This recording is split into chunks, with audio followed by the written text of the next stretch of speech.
Bonjour mesdames et messieurs, bienvenue à la conférence de presse internationale organisée par le Garpan, Ananda, BOSMAN et Alfred, LAMBREMONT, WEBRE. Aujourd'hui, vous allez assister à un événement très spécial qui sera multilingue. Ici, au studio de Montréal, ça sera surtout en français et en anglais. Nous parlerons en français majoritairement, mais certains des intervenants vont s'exprimer en anglais. Il faut savoir que cet événement a été coordonné avec une trentaine de participants de 10 pays et que l'événement sera simultané dans 3 villes, à savoir Montréal au Canada, Vancouver au Canada, pour la section anglophone, et la section hispanophone, ça sera Buenos Aires en Argentine, qui sera animée par Alfred LAMBREMONT WEBRE et Dany Moroney. Pour nous, ici, à Montréal, on va commencer avec des vidéos que les gens ont préenregistrées. On a surtout fait appel à des gens qui travaillent en ufologie de façon un petit peu plus élevé que le niveau amateur, des gens qui travaillent en milieu universitaire, des scientifiques, pour répondre à une grande question, finalement. Ce qui est arrivé, c'est qu'en début d'année, le Congrès américain a passé une loi qui demandait à ce que le département de la Défense américaine révèle dans les 180 jours suivants des informations sur leur rapport OVNI. Alors, c'était une loi qui était passée. Le département de la Défense américaine devait répondre à cela. Ils ont donc publié le 25 juin dernier un rapport préliminaire. Alors, ils n'ont pas révélé le rapport complet. Et comme nous étions préparés à répondre au rapport complet, nous n'avons pas changé nos plans. Nous sommes le 21 août et une trentaine de personnes vont répondre directement au gouvernement américain qui demandait à avoir de l'information sur ces sujets controversés. Et par le fait même, nous répondons au département de la Défense ainsi qu'à l'unité d'études des OVNI des États-Unis qui s'appelle le UAP Task Force. Alors, pour la séance d'aujourd'hui, je vais être accompagné d'une de mes collègues qui s'appelle Caroline Mayou, au studio aussi qu'on connaît.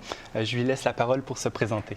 Oui, bonjour. Alors moi, je termine un diplôme bientôt en exopolitique. Puis une des grandes questions qu'on pose en exopolitique, en fait, c'est que on va aller dire qu'on n'a plus besoin de prouver qu'il y a une présence extraterrestre sur notre planète et que les extraterrestres existent, mais ils prennent pour acquis que cela existe. Et les grandes questions qui sont couvertes, c'est vraiment la démocratie citoyenne avec les autres civilisations. Alors, je suis vraiment contente de cet événement aujourd'hui, puis je suis certaine que les discours que vous allez entendre vont être fascinants et que ça peut ouvrir vraiment la conscience sur ces grandes questions que pose la divulgation du fait extraterrestre sur notre planète et la démocratie citoyenne avec eux. Alors, les échanges qu'on peut avoir et l'implication que cela amène.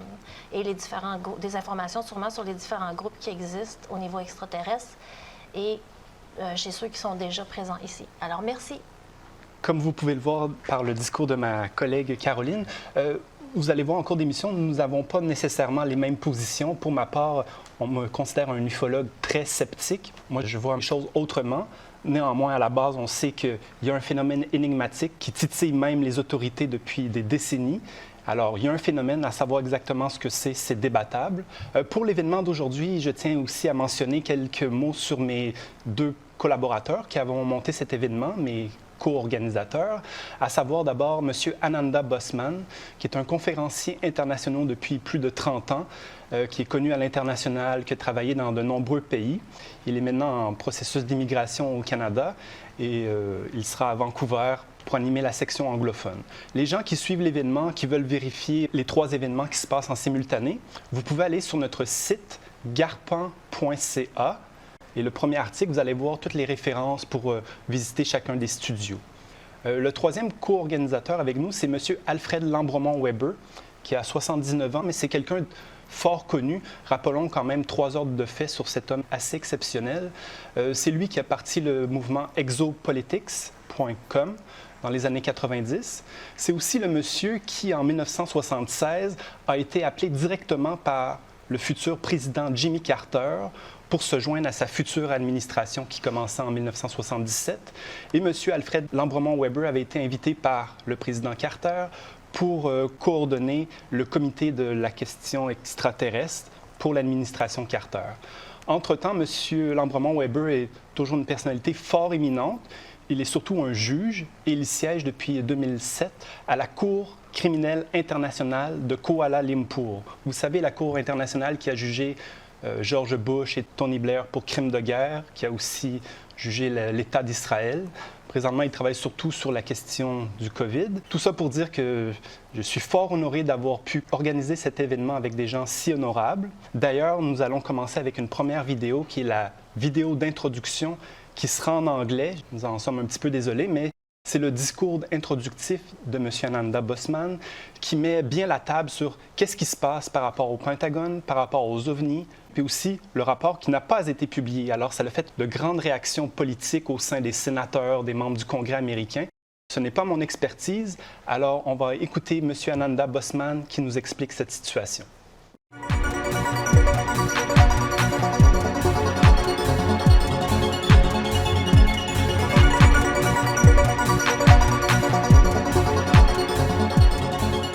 Ladies and gentlemen, members of the press and of the military and intelligence community, it's official.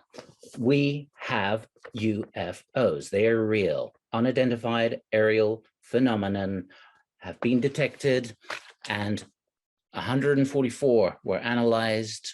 One was identified, 80 with the latest equipment of the US Navy that was given to them in March 2019 to utilize, and 18 of which exhibit various forms of exotic physics, 11 of which nearly affected fatal air incidents. So the world has changed. The UFO is real, removing the stigma. So this is a tiny hair width of a change for ufologists, but for the world, it is large indeed. Now, scientists can begin to examine UFOs without losing their credibility. Pilots are encouraged by the report to, in fact, report all of their UAP sightings, encouraged. And within the halls of military and intelligence, it's no longer a giggle factor, it is an open phenomenon to be discussed with implications. So that small hair width of change has changed this field. It behooves now the ufological community to utilize the academic method, the scientific method, peer review science, so that we bring the data forwards. This is an independent statement from the international academic and civilian ufological community as a response to the Pentagon, the Department of Defense, the US government, and the Unidentified Aerial Phenomena Task Force's preliminary report. I will be expanding on the politics behind what has taken place. This is not a coincidence. This has been longly orchestrated by dedicated individuals within the military, the intelligence, and government community of circles, together with researchers as well. We wrote over several years the mainstream media UAP bibliography, spanning from 2017 till the announcement on June the 25th, so that we had an overview of what was transpiring through the mainstream media on the subject. This itself is historic to ufology. There has not been such a long stretch of significant reporting, non-skeptical per se reporting, but looking at the UAP phenomenon and the testimonies and giving ear to those testimonies to the public at large. So we personally came into this particular area and assembling this bibliography when in March the 16th of 2016, we had a UAP or UFO encounter. In Norway, I was impulsed to go out into the forests at treetop level.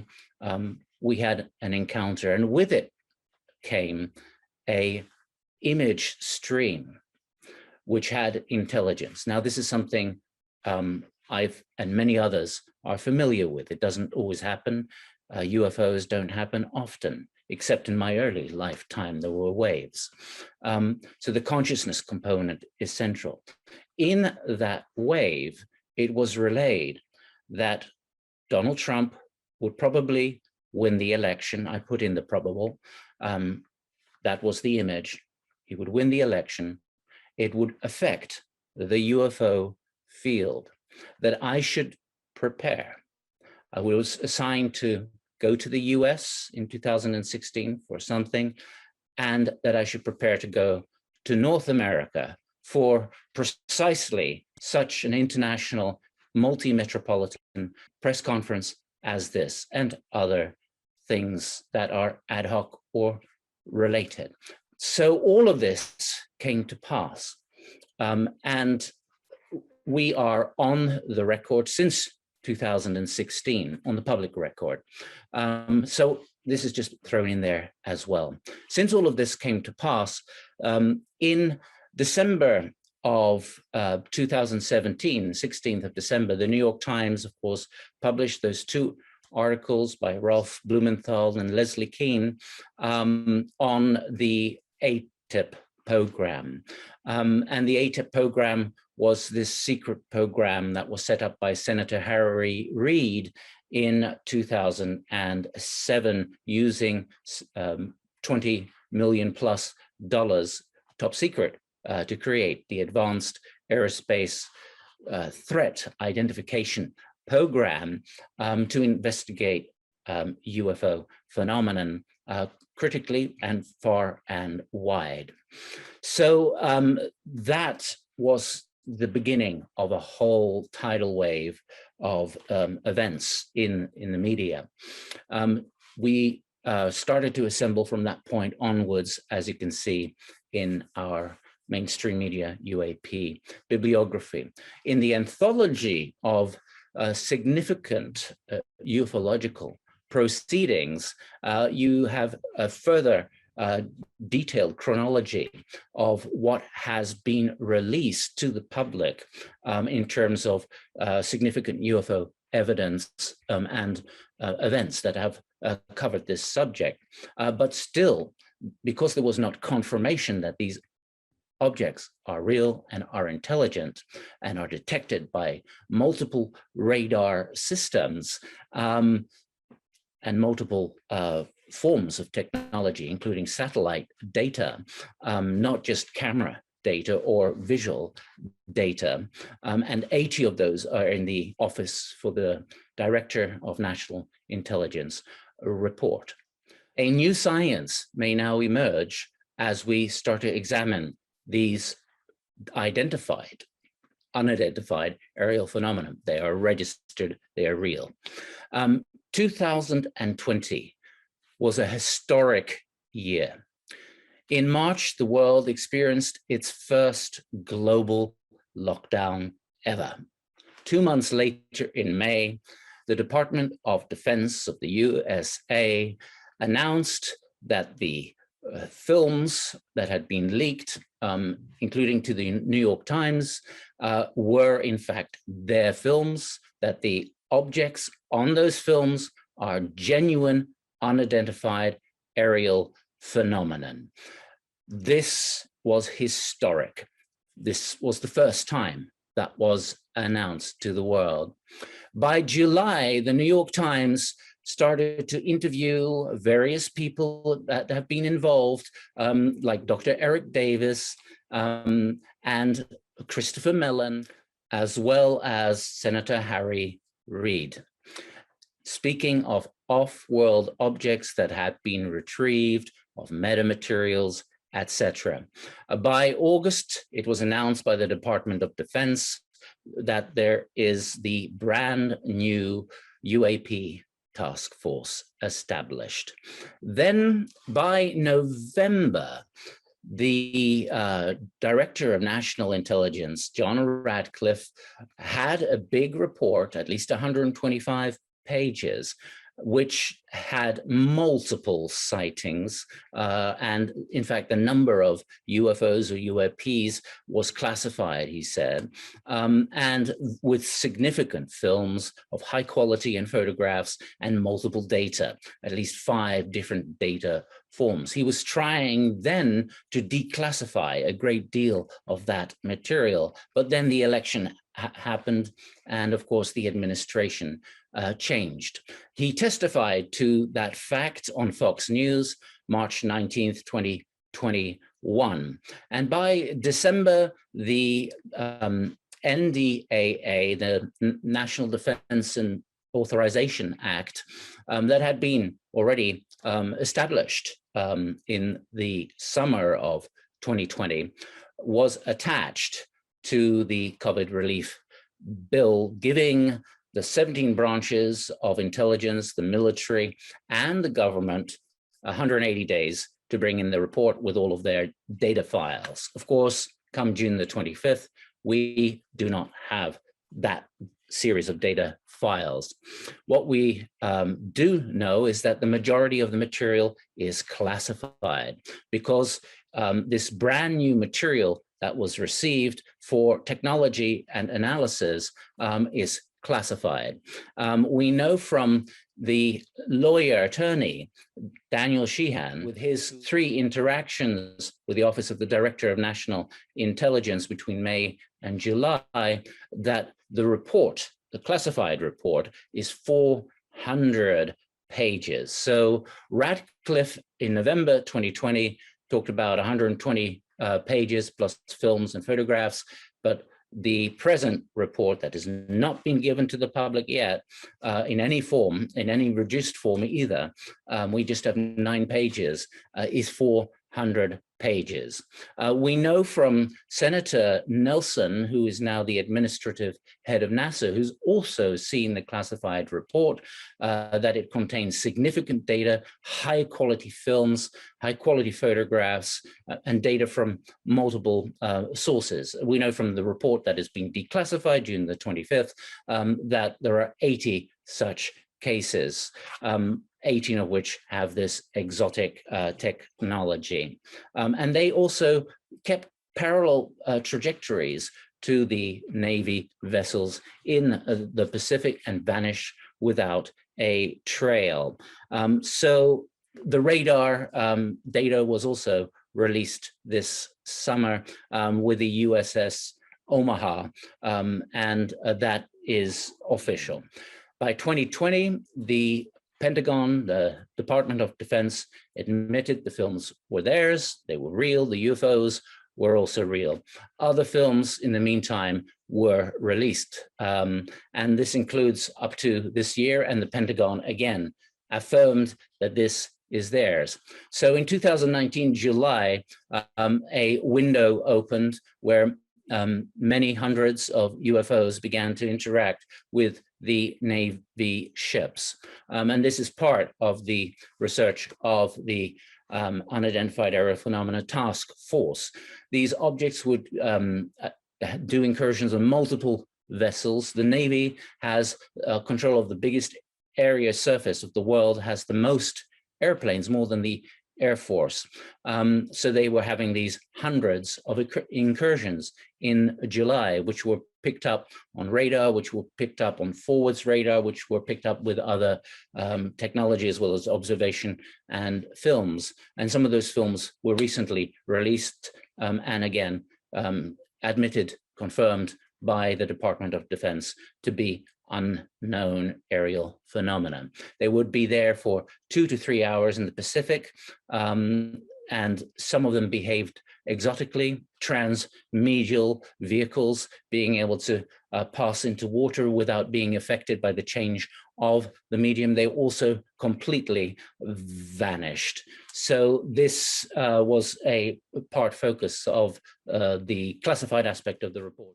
So it behooves the ufological community to now press for a declassification without violating national security of the actual report, because initially the NDAA bill was supposed to bring that in part to the public. A new science is emerging. There are pioneers, and there are going to be now many, many scientists, many academics, many researchers working together in concert.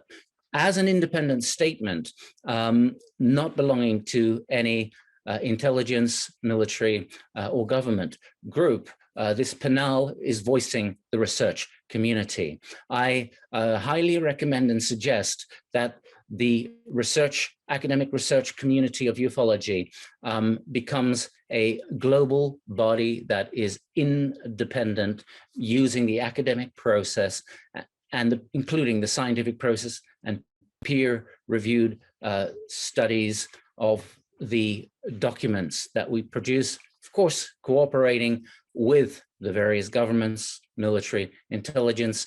GARPAN has done that in Canada with the Canadian Space Agency. That might well happen now with NASA, as Senator Nelson is head there and has been briefed on the reality of this phenomenon. So also Professor Ruggiero Maria Santilli has invited this august body of panelists whose work from the 3 different branches of languages will be assembled into a worldwide conference up ahead to write their papers on their statements, bearing in mind that they may go through a peer review process by a scientific body and board of international scientists, if you so choose to do that. This is a progress for ufology. The Hadronics Journal was created in Harvard 43 years ago. There are esteemed, established scientists from many, many countries on the board that will do the scientific review. So this is a milestone.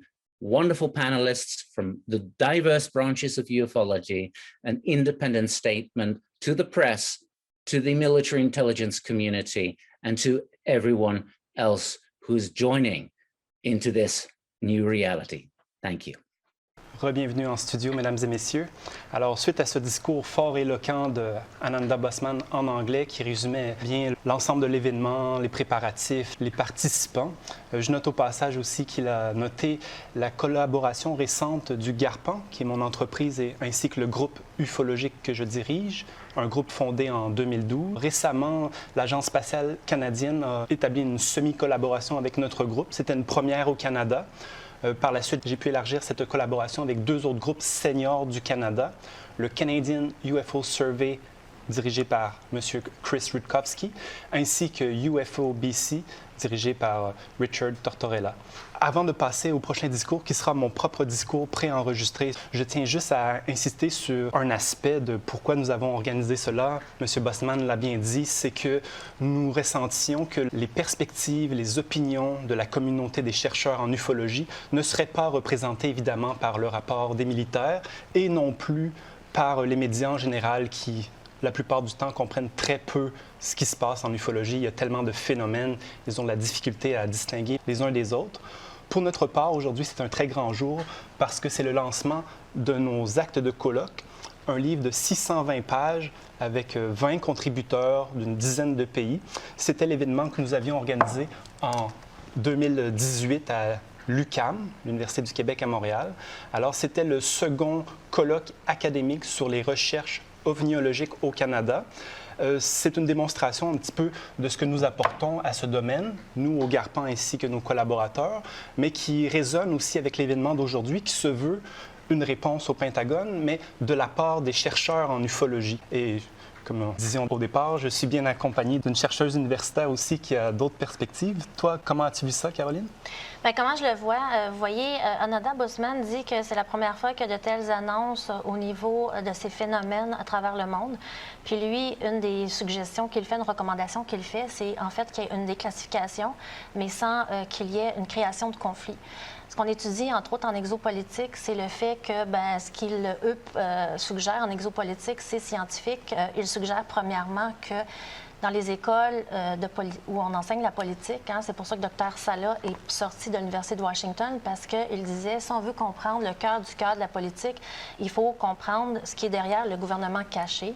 Il faut comprendre qu'est-ce qu'il y a derrière les black budgets et les black projects, les projets noirs et les budgets noirs.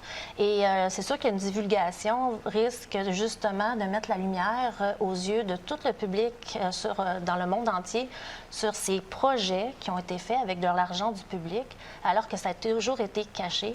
Et les grandes difficultés, quand on analyse tout ça, c'est aussi de comprendre que tout est fait de façon départementale. Il y a un système très cousu au sein des gouvernements aux États-Unis qui fait en sorte que... C'est compartimenté. C'est compartimenté. Donc, même si on a un poste au niveau élite dans les gouvernements, il y a beaucoup de projets qui nous seront cachés, il y a beaucoup d'informations qui seront cachées à ces hommes-là, ces hommes d'État. Alors, tout ça, c'est pour ça qu'il y a eu MG-12 qui a été créé, entre autres. Donc, même un président comme Eisenhower, il y avait beaucoup d'informations qui lui étaient cachées. Et le jour que lui a reçu de l'information sur d'extraterrestres bienveillants, dans les années 50, 60, donc quand ils ont eu de la visite ici d'extraterrestres qui leur expliquaient comment pouvait se dérouler la politique, l'économie sur notre planète, tout ça a été rejeté par certains groupes qui voulaient garder toujours le contrôle et le pouvoir. Et c'est toujours le problème qu'on voit en fait sur notre planète, et je vais finir avec ça, c'est que nous sommes gouvernés par ce qu'on appelle power politic, et en exopolitique, c'est expliqué dans le fait que c'est toujours les militaires, c'est toujours une pensée militaire qui gouverne tout ça. On est toujours dans un paradigme militaire pour gérer le fait extraterrestre et la démocratie citoyenne avec eux. Alors que maintenant, les chercheurs en exopolitique disent qu'on devrait vraiment adopter une approche qui est plus basée sur un consensus, essayer d'arriver à une win-win situation, une situation de gagnant-gagnant, plutôt que d'essayer de prendre avantage. Parce que le power politique, le pouvoir politique, qui est mis de l'avant par les militaires, par cette logique militaire, fait en sorte que peu importe qui va être à la tête d'un État, que ce soit un président ou un autre, par exemple, si nous, on dirait Trudeau est dehors, ça va être cette logique militaire qui va gouverner. Donc, ainsi, ils s'assurent que leur modèle de power politique est toujours reproduit. Et ce que ça fait, c'est qu'on va toujours penser en fonction de prendre avantage des civilisations qui sont autres, qui sont étrangères. Donc, c'est toujours pour nous donner un avantage national, mais est-ce que le peuple va être plus heureux? Est-ce que le peuple va mieux vivre? Est-ce que le peuple va être avantagé? Bien non, parce qu'on pense toujours en termes d'avoir un pouvoir militaire, un pouvoir sur les armements, puis un pouvoir au niveau de l'argent et du contrôle des nations. Donc, c'est là où est-ce que ça amène des problèmes, parce que c'est une pratique qui est amorale, qui n'est pas considérée comme morale par les scientifiques de l'exopolitique. Donc, ça soulève plein de questions. Et quand on parle d'une divulgation, justement, est-ce qu'on y va de façon graduelle? C'est une des grandes questions qui est posée pour ne pas choquer les populations. Parce que si les populations savent demain tout ce qu'on a pu financer avec de l'argent de ces projets cachés par les gouvernements secrets, ça pourrait faire des énormes chocs dans les populations. Alors, c'est ça qu'il faut... Il faut y aller, je pense, de façon graduelle, mais on va voir les autres allocutions. Qu'est-ce qu'ils suggèrent? Merci, Caroline, de sensibiliser le public autant au rapport de force politique par rapport aux questions d'ufologie, que ce soit extraterrestre ou pas. Et puis, d'autre part aussi, tu mets de l'avant qu'il y a le côté politique que tout le monde connaît, qui structure nos sociétés, mais qu'il y a des programmes non reconnus qui font autre chose. Pour l'instant, je vous présente mon discours préenregistré. Mesdames et messieurs les membres du gouvernement des États-Unis, officiers militaires du département de la Défense des États-Unis, membres des médias et de la presse internationale. Le 24 juin 2020, la commission permanente de l'United States Senate Select Committee on Intelligence, SSCI, a voté une demande voulant que la communauté du renseignement et le département de la Défense communiquent des informations quant à leur dossier sur les OVNI dans les 180 jours suivant l'adoption de la loi d'autorisation.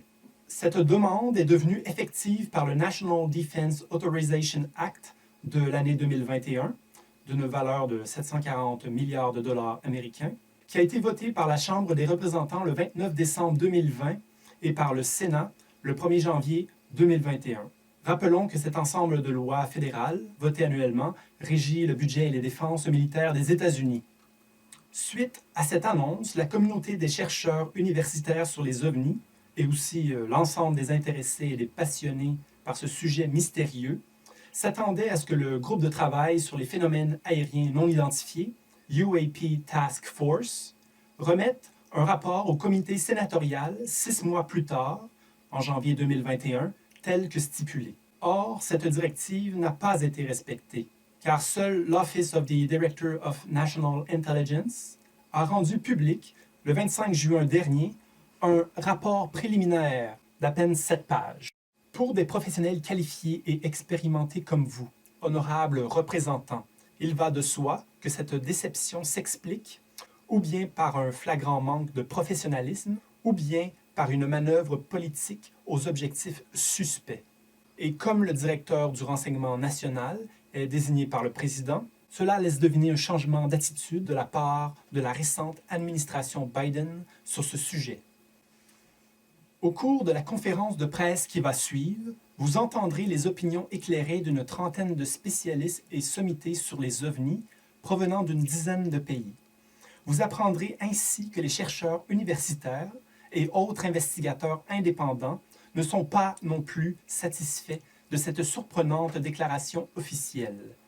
Il est bien écrit dans le rapport que 11 cas ont failli mener à une collision aérienne et, noir sur blanc, que les phénomènes aériens non identifiés posent clairement un problème pour la sécurité aéronautique et peuvent constituer un défi pour la sécurité nationale des États-Unis.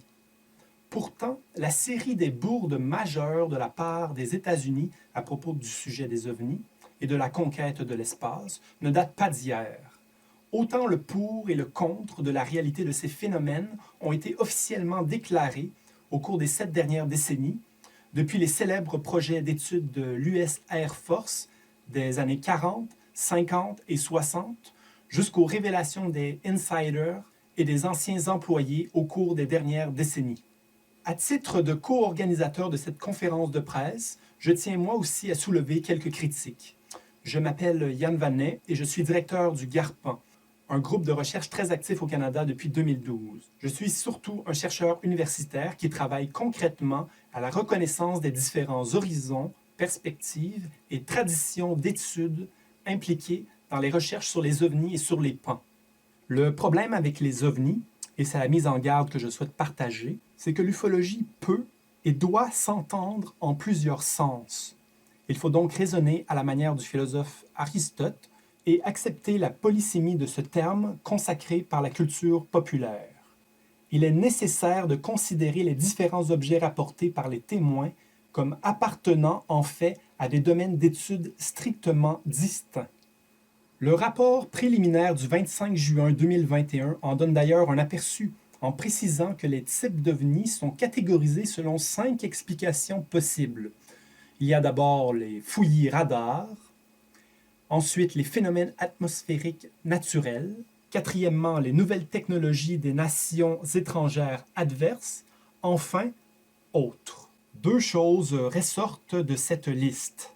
Le point 3 sous-entend que le gouvernement des États-Unis ou certaines industries américaines détiennent des technologies non conventionnelles non reconnues. Point 4, qu'il y a aussi des raisons légitimes de suspecter que ce pourrait être le cas de nations étrangères. En tant qu'investigateur et chercheur expérimenté en ovniologie, permettez-moi toutefois de vous détromper. Il faut plutôt considérer les choses de cette façon. Il y a d'abord les méprises, qui relèvent de la perception et les erreurs de lecture des appareils. Ensuite, il y a en effet les phénomènes naturels d'intérêt scientifique. Les méprises peuvent être autant humaines que techniques et relèvent du champ investigatif de l'ufologie, dont s'occupent beaucoup de groupes amateurs. Les phénomènes naturels d'intérêt scientifique ne relèvent pas uniquement de la météorologie, mais aussi de la géologie, de l'océanographie, de l'optique, etc. À cet égard, nous renvoyons au catalogue des anomalies scientifiques établi par William Corliss. Les points 3 et 4 se confondent. Certes, au plan militaire, il faut les séparer, mais dans les deux cas, nous avons affaire à des machines.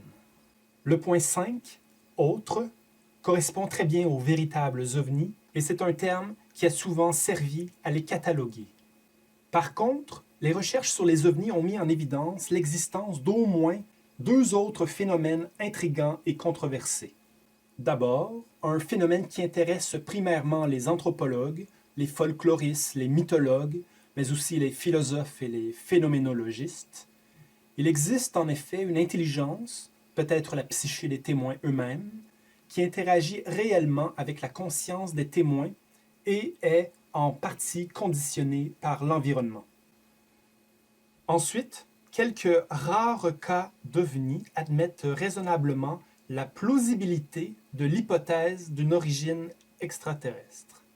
C'est le domaine de la prospective et des protocoles de communication, par exemple, la déclaration de principes concernant les activités subséquentes à la détection d'une intelligence extraterrestre adoptée par l'Académie internationale d'astronautique, l'AIA. Certes, les militaires cherchent d'abord à déterminer s'il s'agit d'une menace, mais cela ne devrait pas empêcher d'offrir au public assoiffé de réponses un tableau cohérent et complet des phénomènes associés aux OVNI.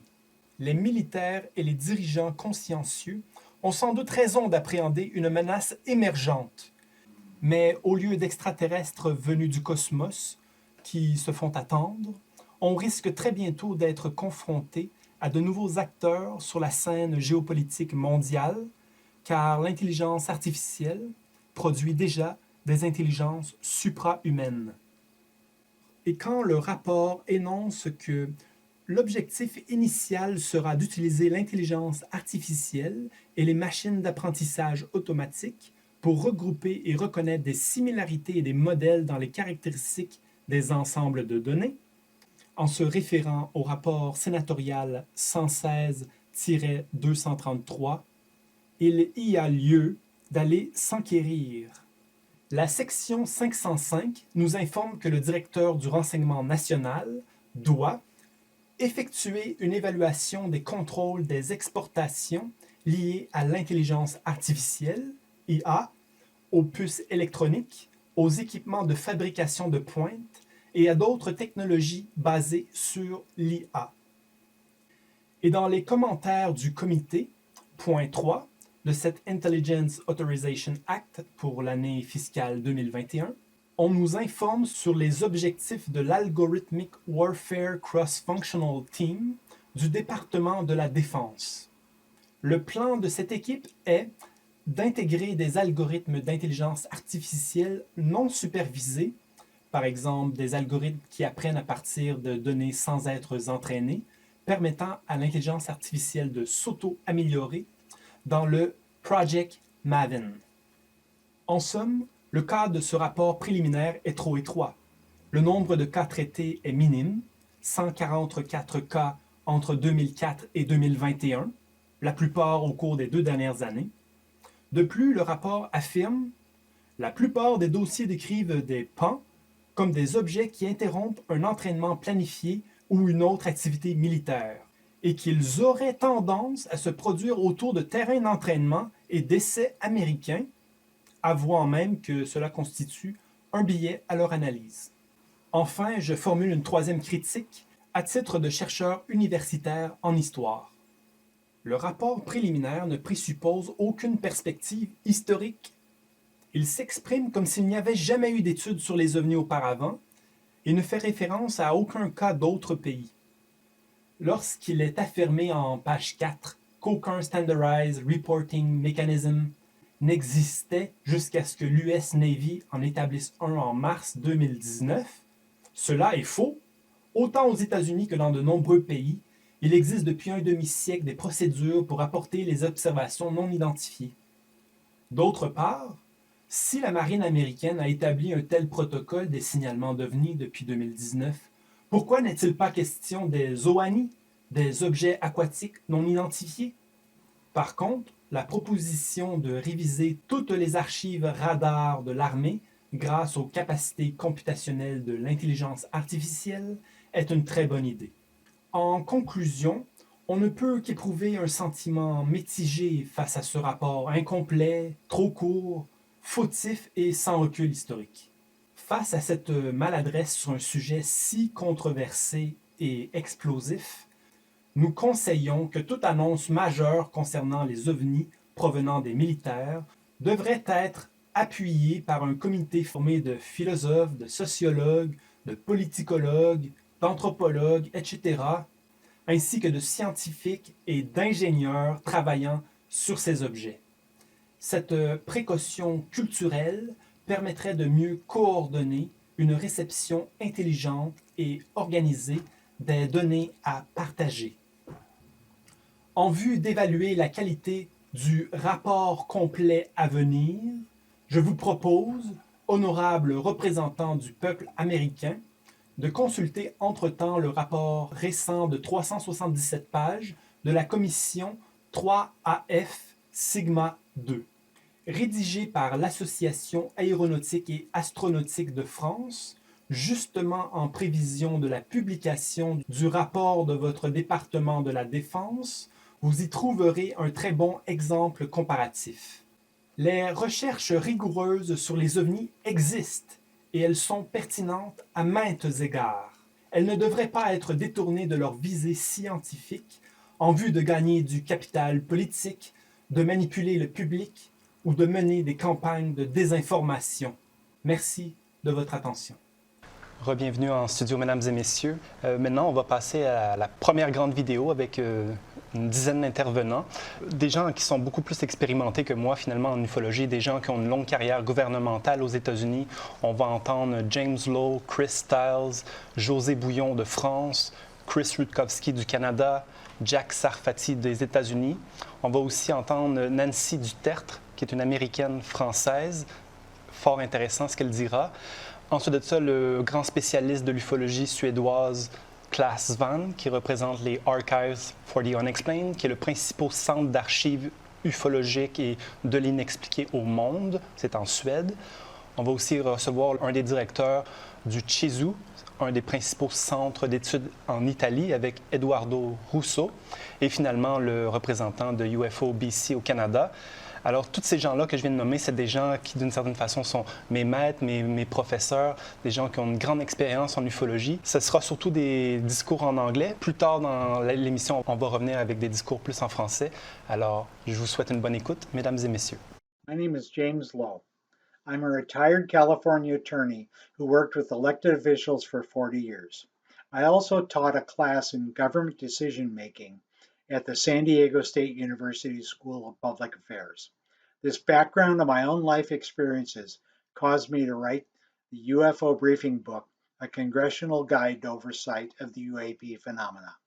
In April, copies were distributed to the Biden administration, congressional leadership, and every committee member scheduled to receive the UAP report. On June 25th, the Office of Director of National Intelligence, ODNI, filed its report with the House and Senate Intelligence and Armed Services Committees. As expected, this report raised more questions than it answered. Unfortunately, it only considered incidents occurring between November 2004 and March 2021. Most were visual sightings confirmed by electronic data.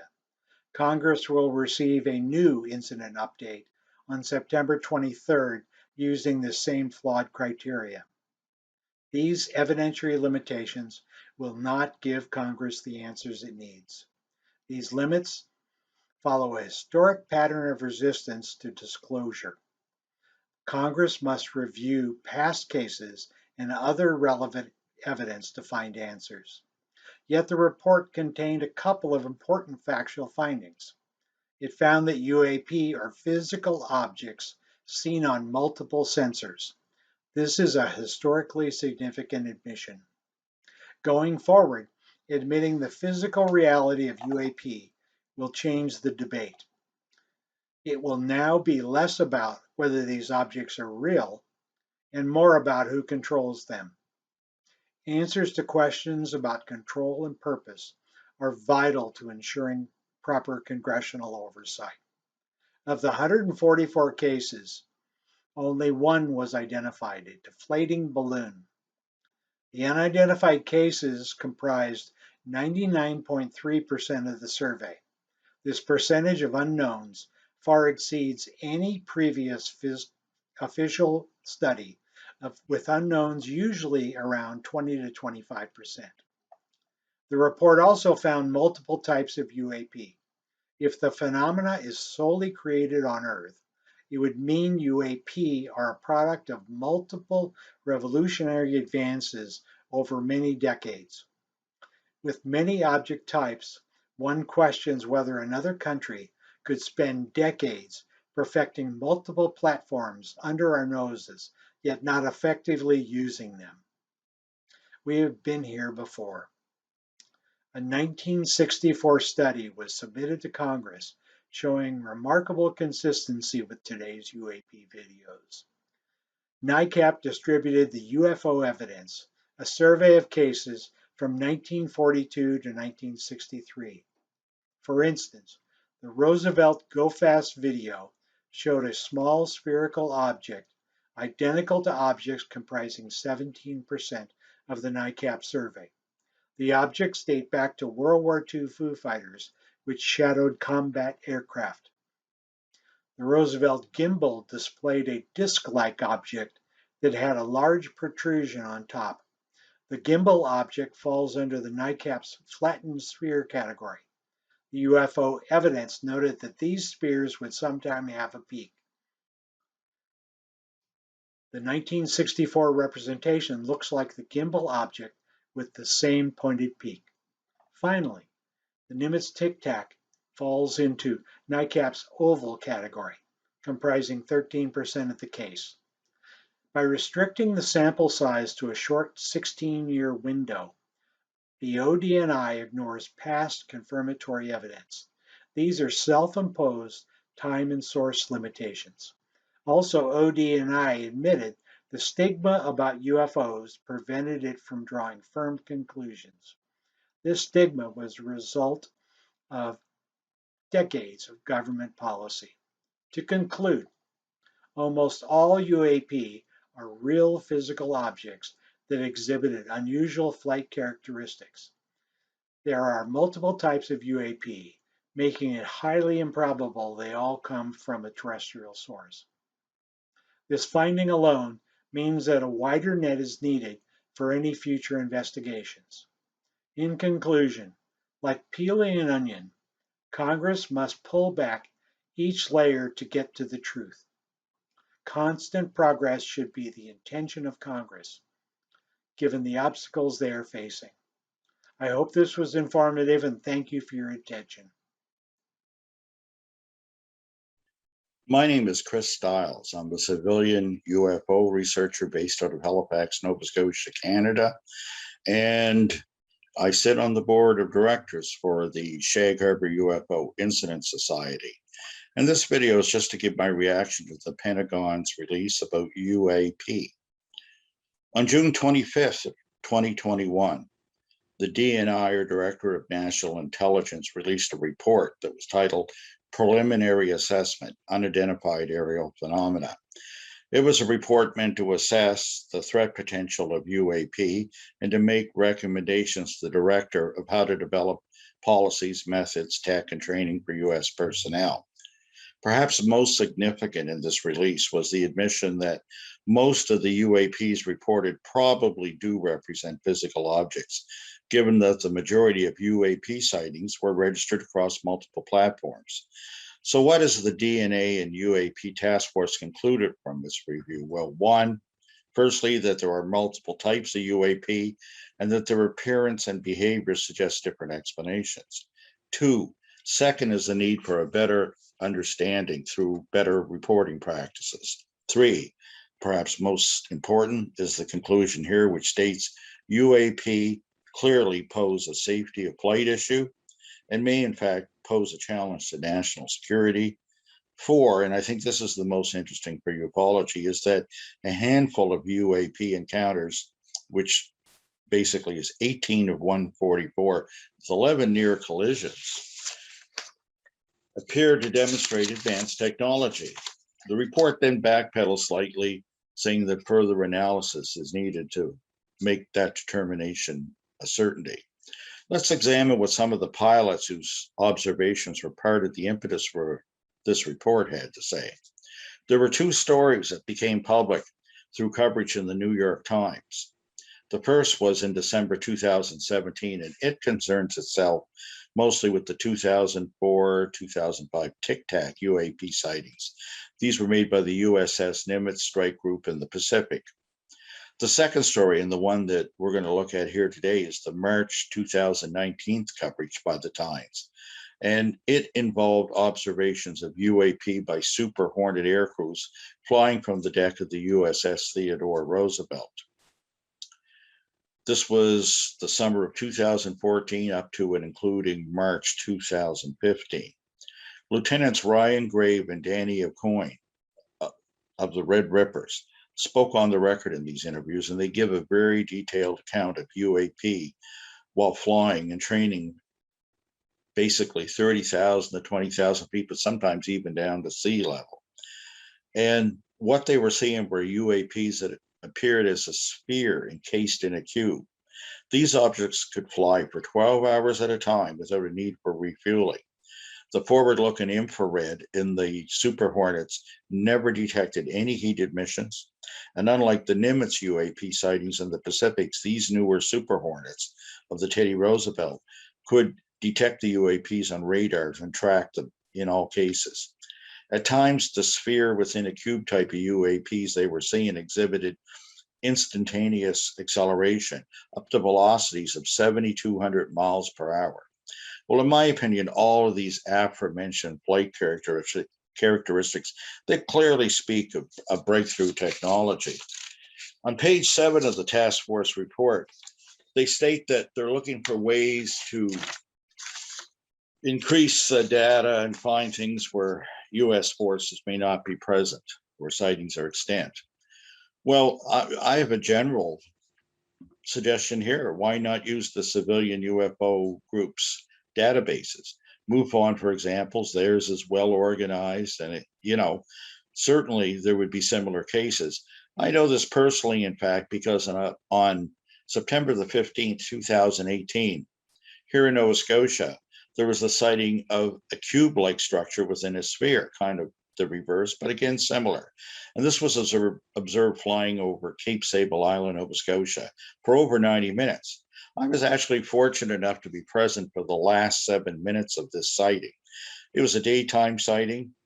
There was video footage from before my arrival on scene, dozens of witnesses. It's case 95442 in the files of MUFON. And in the Nova Scotia case, there's the possibility of further sensor data, because about 5 kilometers away from the scene of the sighting where it played out, there's an automated NORAD facility. And at the time, I would say between 1,500 and 1,620 hours, Atlantic Standard Time, local, there should be data that would be very useful for this. Like I say, physically, this compared to the sighting, same appearance. I may have even seen 2 bursts of instant acceleration that appeared simply as disappearance and reappearance. But that could be locked in the data there at this NORAD facility, really. I have a warning too here for UFO researchers that are trying to assess historic UAP events in cases where their own nation's resources are working in, hand in hand with US military and intelligence agencies. And it's this. In October of 2003, I successfully negotiated the release of something called the Space Object Contingency Plan. In fact, it looks like this right here. And as you see, it has a second title down below. I think it'll show up. Yes, the master plan, which the RCMP officer who helped me release this said was unfortunate. It was a giggle moment. However, this release had to be done outside of the Canadian Access to Info Act because of time constraints that the Act would not allow for.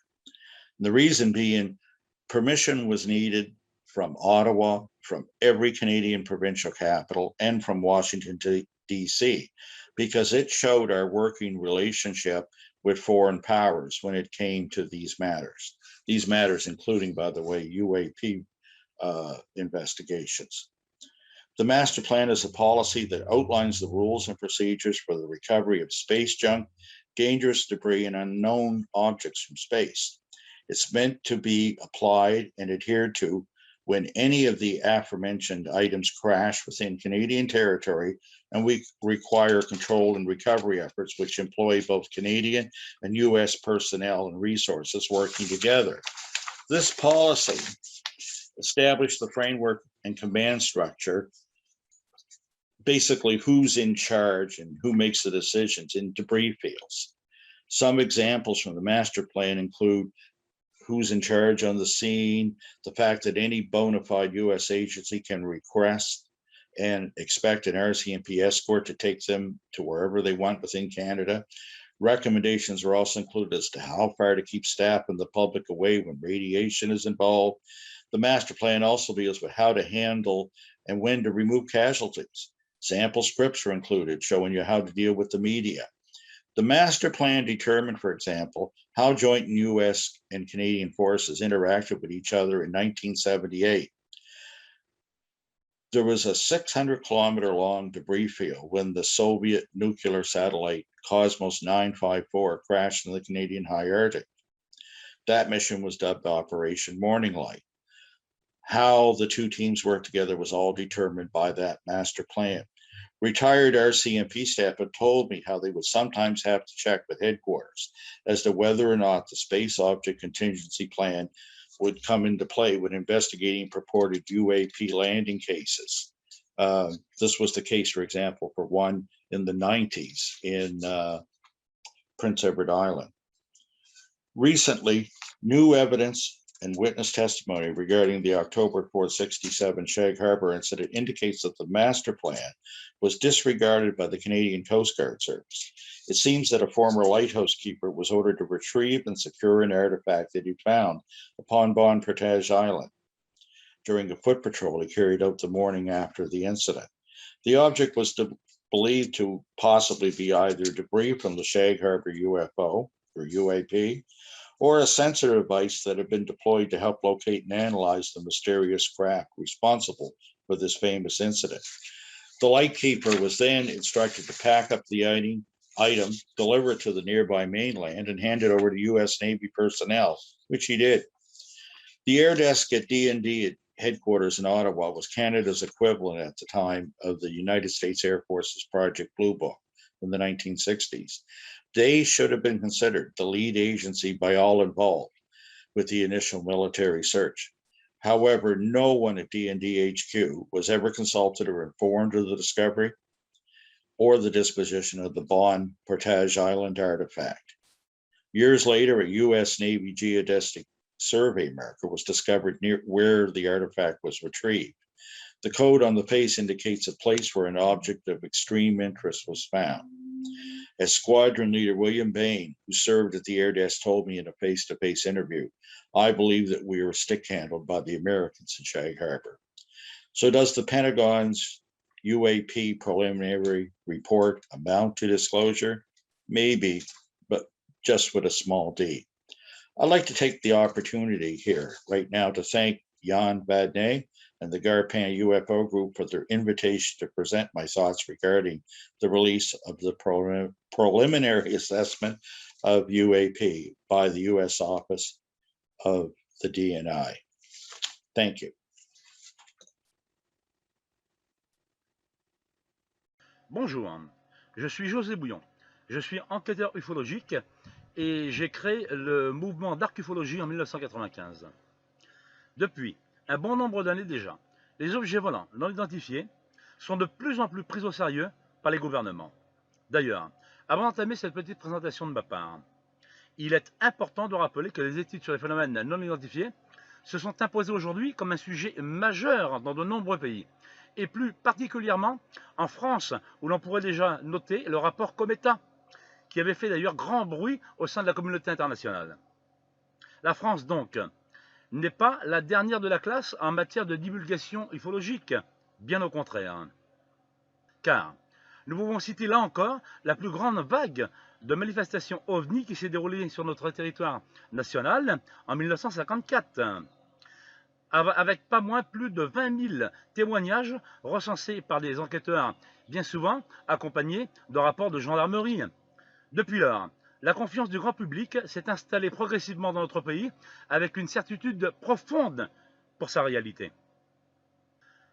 Au fil des années, des cas majeurs se sont venus se greffer à une liste déjà longue sur ces étranges phénomènes observés en France. Nous pouvons citer ici quelques affaires troublantes qui ont été recensées, comme par exemple avec le cas de Marius de Wilde, l'affaire des Amarantes, le cas de Valençalde, et j'en passe. Donc, à cette question qui m'est posée, est-ce que je m'attends à ce que le Pentagone nous fasse de grandes révélations sur les OVNI? Je répondrai simplement que l'histoire en elle-même nous en a déjà largement assez apprises pour en comprendre que les OVNI en sont quelque chose de réel, pour en attendre quoi que ce soit de ce côté-là d'ailleurs. Et de toute évidence, qu'est-ce que cela changera-t-il au problème? Rien. D'ailleurs, je vous ai déjà pris au mot depuis bien longtemps déjà, car il y a quelques années de cela, j'ai divulgué ces photographies dont moi seul en possède les originaux.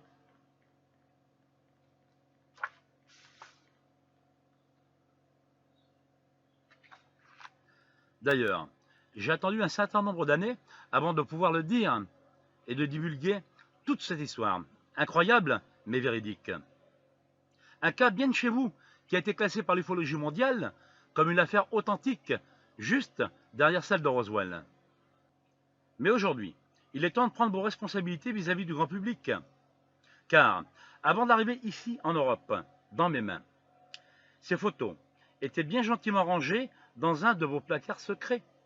Donc, arrêtez de distribuer à la face du monde des pseudo-révélations, alors que vos placards regorgeant de véritables trésors qui tendent vers une réalité sans équivoque du phénomène.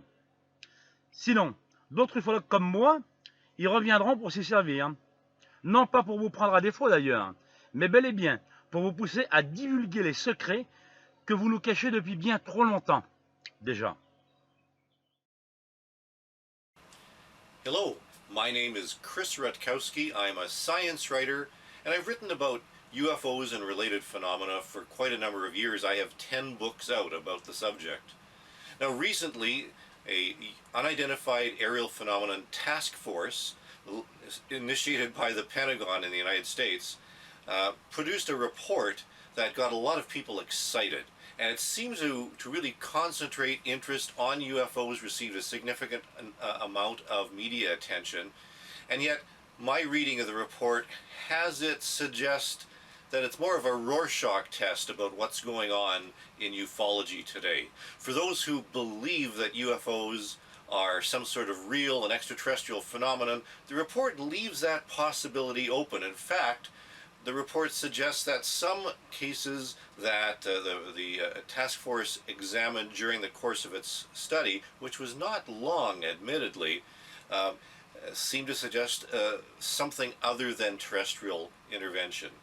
And yet, to those who are skeptical or really doubt that UFOs are anything to worry about, the reports seem to suggest that's a possibility as well. Out of 144 cases that the task force examined, it said that only one had an explanation.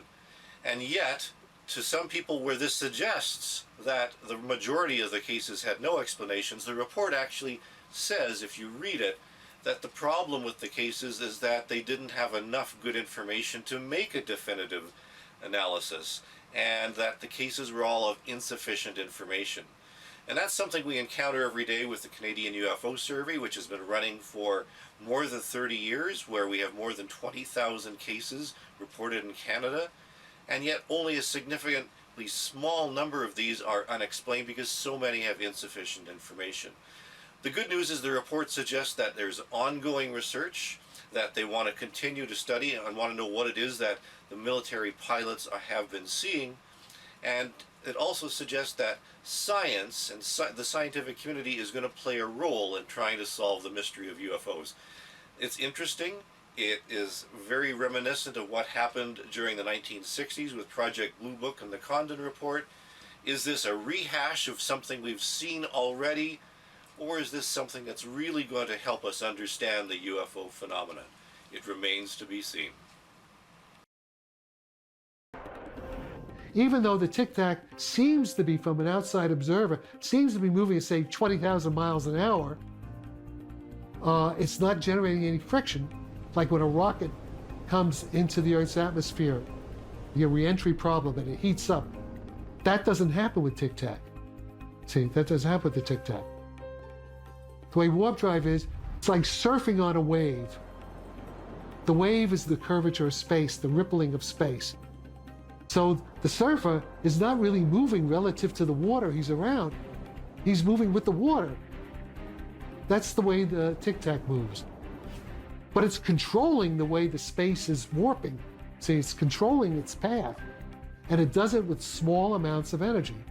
So the hardest thing for people to understand is that when you see a flying saucer or a tic-tac, it's not an ordinary vehicle that's moving through air. It's controlling the gravitational field right around its fuselage. For example, if the tic-tac wants to move to the east, let's say, if it moves to the east, what it does, it's able to contract the space in its nose and expand the space in its tail. It's folding space, sitting still in space, really. But to the outside observer, it looks as if it's moving.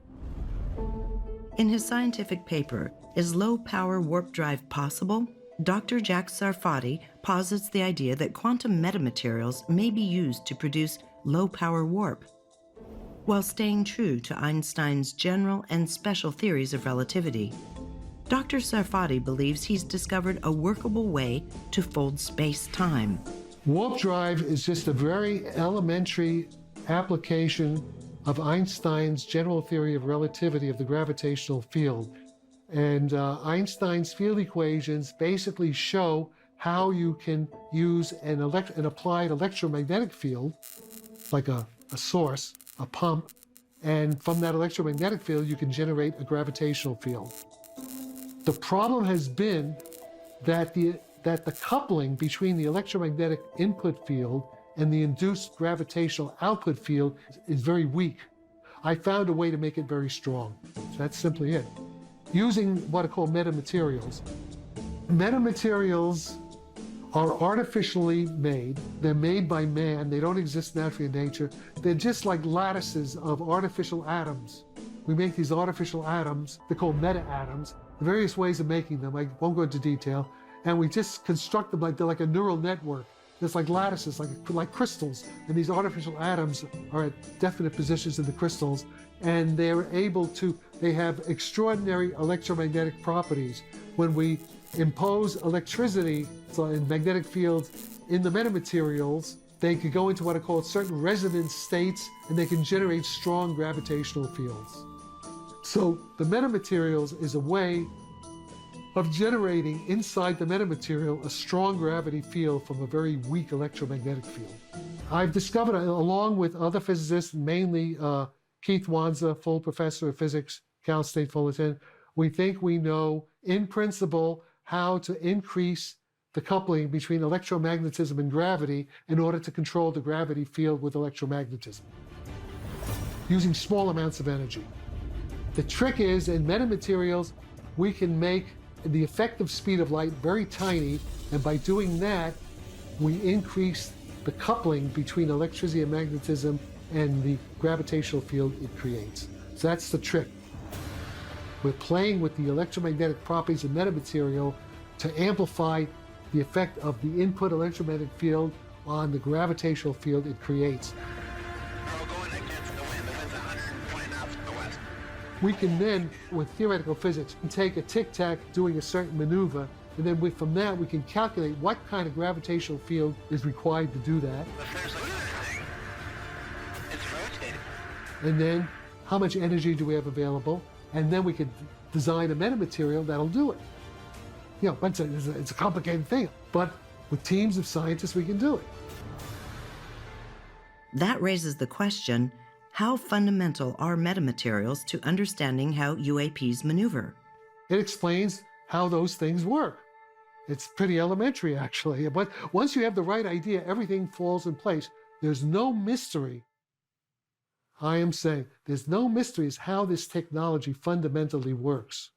There's no mystery. It's just now a matter of engineering development of the right kinds of materials that we could use to amplify the effect of electromagnetism in creating a gravitational field.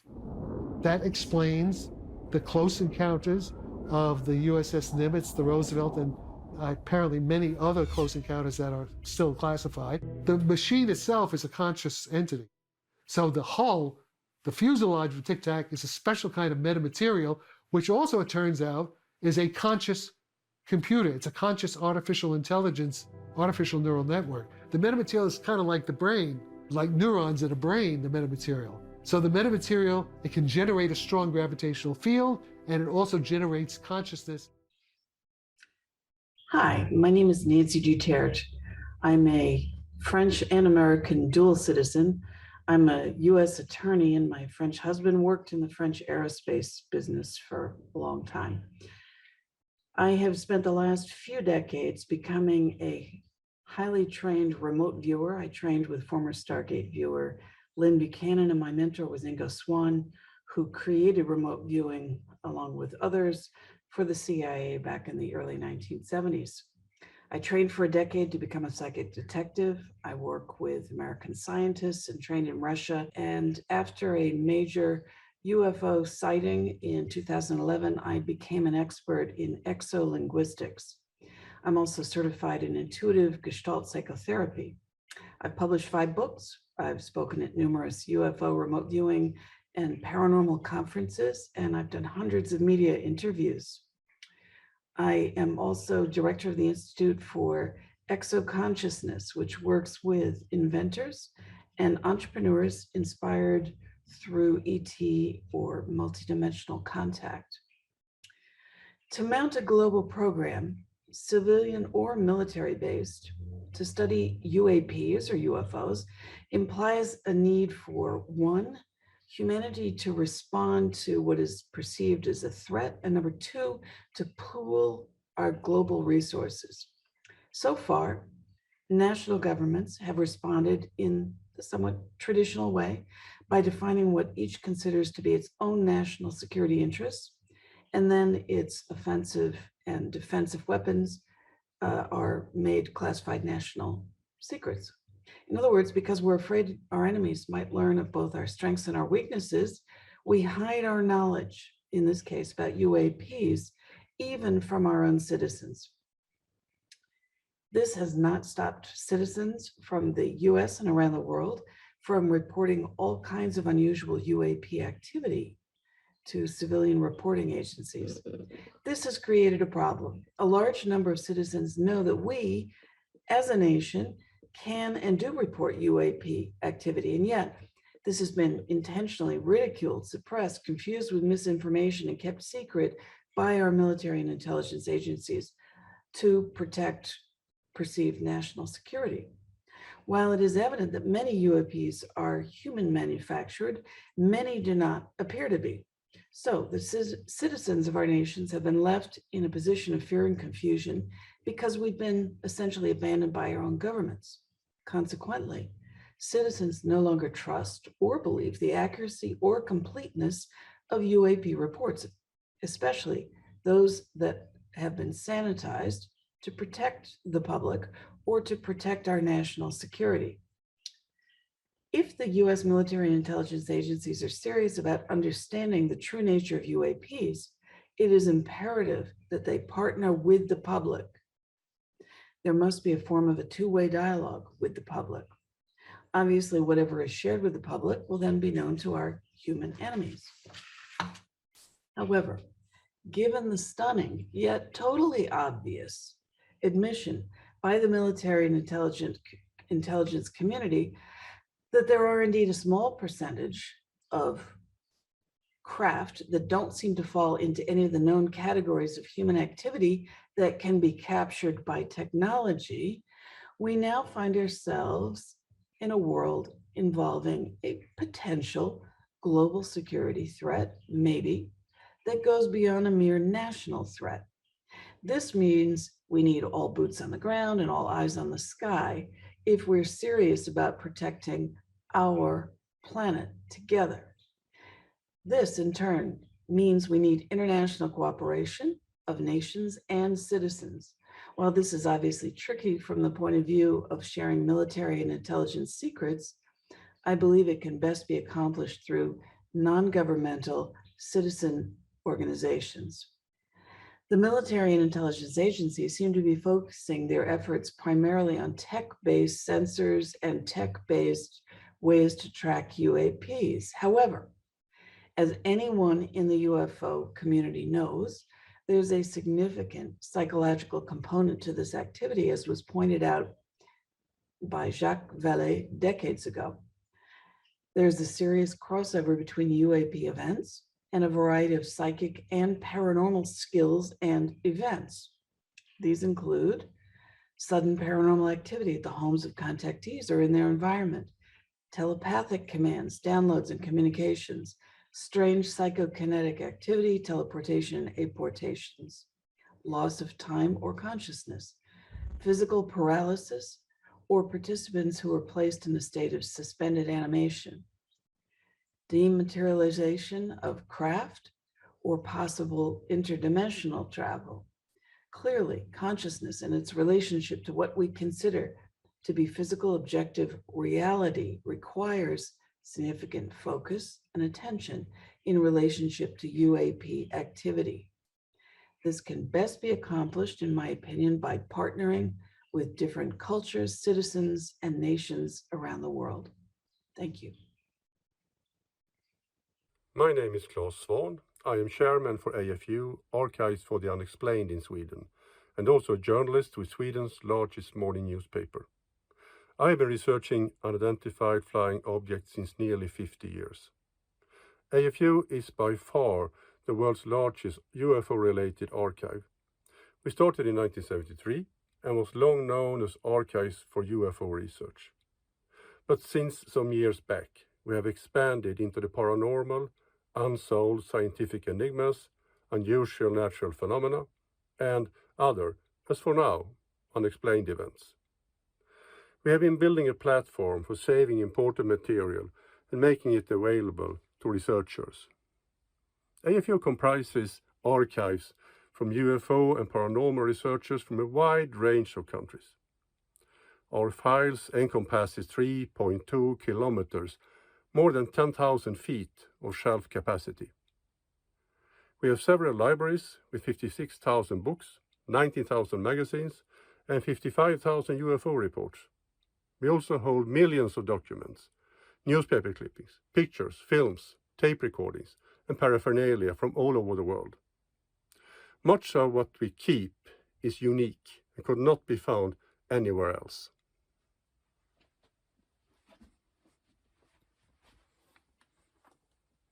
Our files are used by researchers, scholars, and ordinary people just interested in the unknown.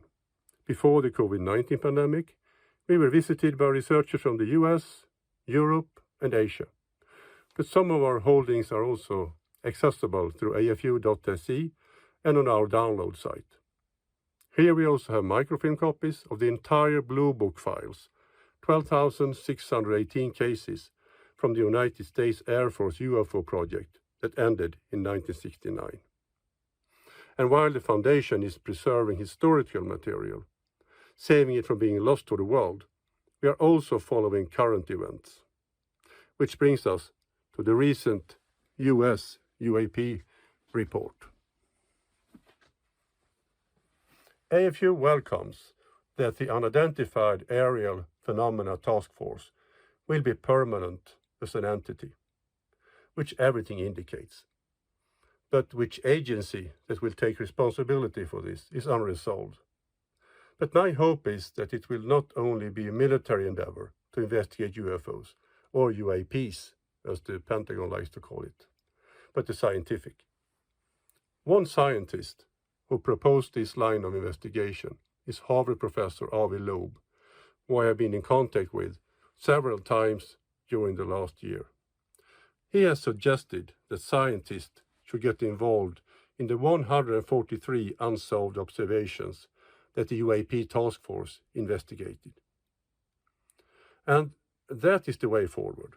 An open and transparent investigation into one of our greatest mysteries. The only way to solve the UFO mystery is by using science and the scientific tools. Here, Archives for the Unexplained is a unique depository of knowledge which can be used to take yet another step forward in solving this enigma. Thank you. Ufology in Italy has had a long history. The first groups of interested students were formed as early as 1949, and some specialized newsletters have been published since the 1960s.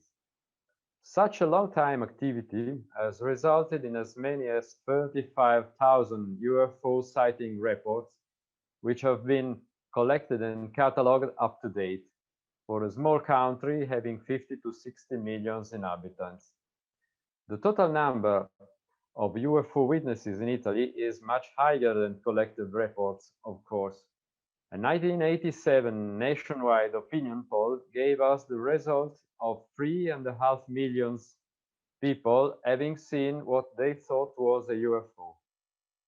Most of these sightings are more or less easily explainable as conventional objects or phenomena, either artificial or natural ones. Less than 5% are remaining unidentified after analysis by knowledgeable investigators. The larger part of our work is thus consisting in collecting those reports and trying to identify known causes wherever possible. The Italian Center for UFO Studies, Centro Italiano Studi Ufologici, has been operating since 1985, but its roots came from some of those earlier organizations active since the 1950s. That's why our archives are among the largest ones in Europe, comprising any available source in Italian language, news clippings from newspapers, any mass media recordings, books, periodicals, investigation reports. All those are countable in thousands or tens of thousands. Ufology in Italy is a matter of private volunteers. Official interest in the subject has been occasional, mostly when UFO waves of sightings hit the media. The military have been collecting reports since at least the early 60s, but Air Force intelligence and Carabinieri police only began a formal collection in the late 70s, when sighting reports were pouring in waves. A declassification of Italian Air Force UFO archives to scientific-oriented ufologists took place between 1998 and 2001, with a few thousand pages of documents released to us. Later on, 2 journalists were allowed to peruse those archives by themselves and publish a book of their own about them in 2014. Universities have only contributed with sparse dissertations and theses about UFOs, mostly in human sciences. Mass media, which means illustrated magazines especially in past decades, TV shows or internet social networks nowadays, have mostly coped with the subject in a sensationalist way, giving wide coverage to wild claims. UFO believers and buffs have always been given more space than serious investigators and students, here as well as abroad. My name is Richard. I am the president of UFO BC. We are a nonprofit entity located in Western Canada that investigates and documents UFO-related activity in the province of British Columbia and the Yukon Territories. I've been asked to provide a very quick comment on the UAP release recently done by the US military and what it has as an effect on UFO and UAP studies as a whole worldwide. For the last 70 years, researchers have tried, unfortunately in vain, to break the scientific barrier that exists, the negative dogma the negative stereotypes that exist when doing and being a part of UFO research. Unfortunately, any individual who's dared research UFO activity has been labeled a charlatan, a quack, crazy pseudoscientist. Any proper scientists that have managed to somehow transition between a scientific life and academic life and investigating UFOs have been ridiculed. As you can see behind me, part of my UFO book collection, this has been an attempt over the last 70 years to push this research into mainstream acceptability of the scientific community. So there's a hope of myself and of my colleagues at UFO BC, this recent acceptance and questioning done by the US military in terms of what are they, will allow and open up for proper scientific analysis and proper scientific rigor be applied to the study of UFO phenomenon without any bias, without any ridicule. It will truly, hopefully, allow all researchers, scientific and otherwise, a proper method, a proper means to simply ask the question, what are they? The universe put us together to collaborate, something that I think everybody should do. Collaboration is important. So Jacques, do you want to start how you started with me on this? Well, as you know, I had been interested in the physical aspects of the phenomenon for a long time. Of course, I work in Silicon Valley with people who are very interested in the entire phenomenon and are willing to help with laboratory equipment, with skills, and with bringing in other disciplines into this. And I had been with a couple of friends. We had been digging up some sites in New Mexico. Not at this particular site, but at another site near Dayton, and which had been kept very confidential for a long time. And we did find some material that intrigued us. And then one of these friends told me that there was another case, in that particular area, near San Antonio, and a little village called San Antonito, which is actually fairly close to Socorro. So there was a correlation of things. And unfortunately, at the time, I couldn't really go to that particular site. And then I discovered that Paula had done all this research already. So we started collaborating and bringing together both the testimony that she had already recorded of Remy Baca, who had just passed away, and Jose Padilla, who was the 9-year-old who had been on site. And we started going to the site together and gathering all the data that we could on that case. Yeah, and I'd like to say the book is wonderfully written.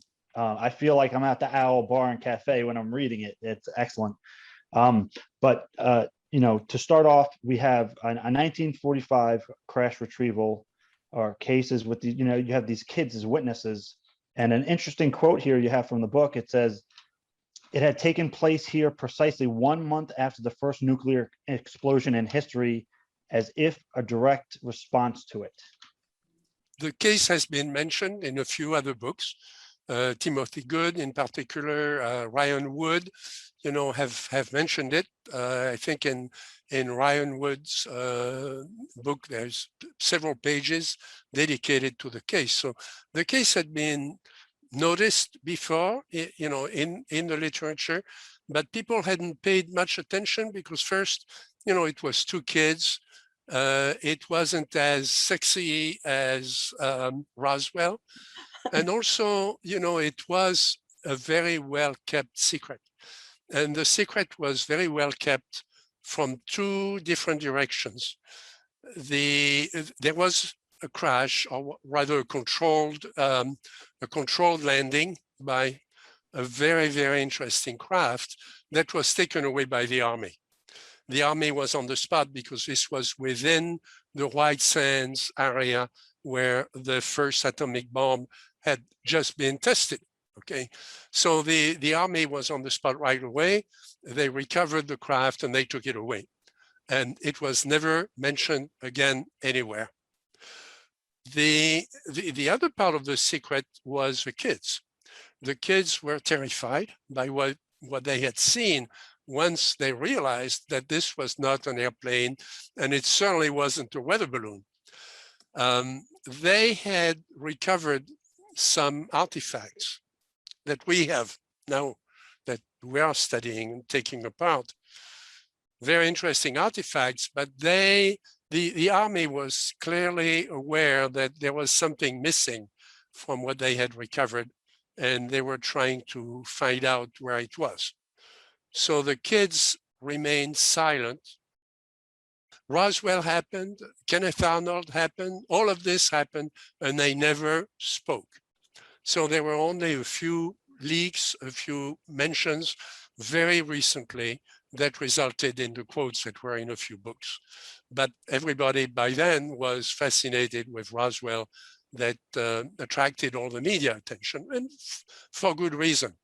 But all the hypotheses that have been made about Roswell are either informed or are challenged by what we found when we interviewed the witnesses, of 1945.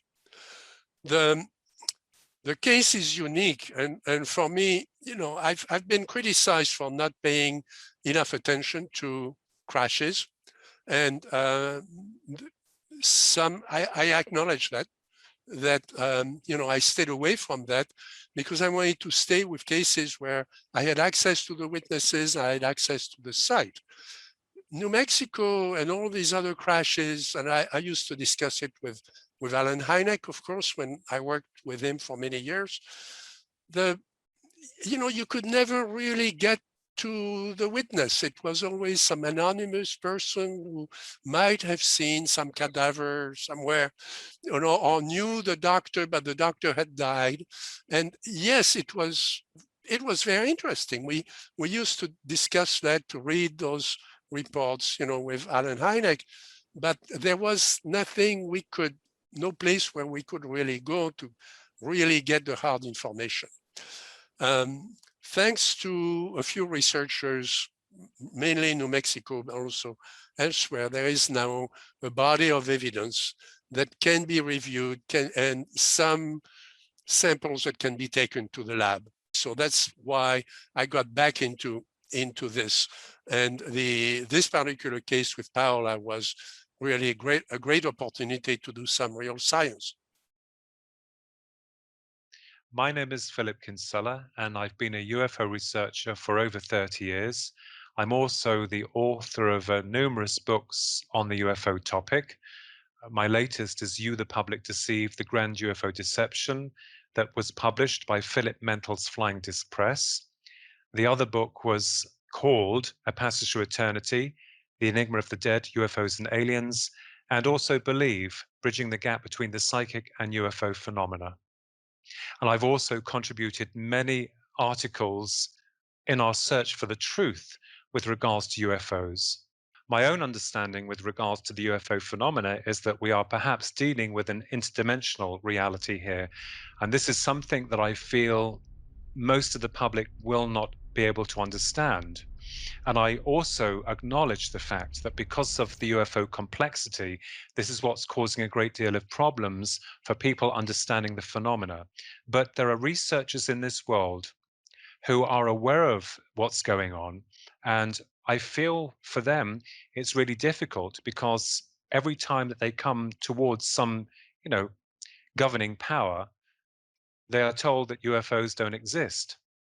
And we are going around in circles with regards to the research that we're doing. So I wanted to bring something new to the table. I was also connected with NUFORS, which is the National UFO Reporting Service here in England, and that was created by Nigel Ross. And what we intended to do with this organization, like many others across the world, is to actually bring reports, UFO reports, gather the data without secreting or hiding anything. And what we decided to do here in England was to send a letter to a senior member in Parliament asking them if they would, talk, and if we could form a governing body of thinkers so that we could bring ourselves to the table in terms of disclosure. Unfortunately, what we got back was silence. And what was even more disconcerting is that when the UFO report was released this year from the Pentagon, we found that within our parliament that most of the MPs were just taking the mickey out of the subject. And I quote, one MP was stating, with all these UFOs buzzing around. And that does little in the way of truly understanding what we're up against if we have people in parliament with that kind of mindset. So our argument is that we believe in the UFO phenomena. It is a reality. And that much was very evident back on the 9th of April 2016 at 11:15 p.m. at night here, where I live, where there were 3 UFOs that presented themselves that fortunately have been filmed and analyzed and witnessed by other people. But continuously we get this silence all the time. And if you can understand from our perspective as serious researchers, this is annoying. So I feel that working as a unit, as a team, we can somehow, work together, build bridges as opposed to, breaking them in our search for this truth. I do believe that a lot of information has been hidden, probably by some clandestine operations or military factions. That much is true, along with reversed technology through down crafts. But our quest is to seek that truth, and for you as the Senate to acknowledge that this is a reality, because this can change everything, literally. Not overnight, but it will be a stepping stone for us researchers in understanding that there is a greater reality. We serve a system that is supposed to protect us through honor and truth. And we are finding that that system does not have honor and does not have truth. We have to be honest here. The way we see it with regards to putting pressure on certain organizations, especially the Senate and people like the CIA and the FBI and other clandestine operations, is by researchers coming to some kind of compromise with these organizations, bringing people together, understanding, educating the public into what's going on.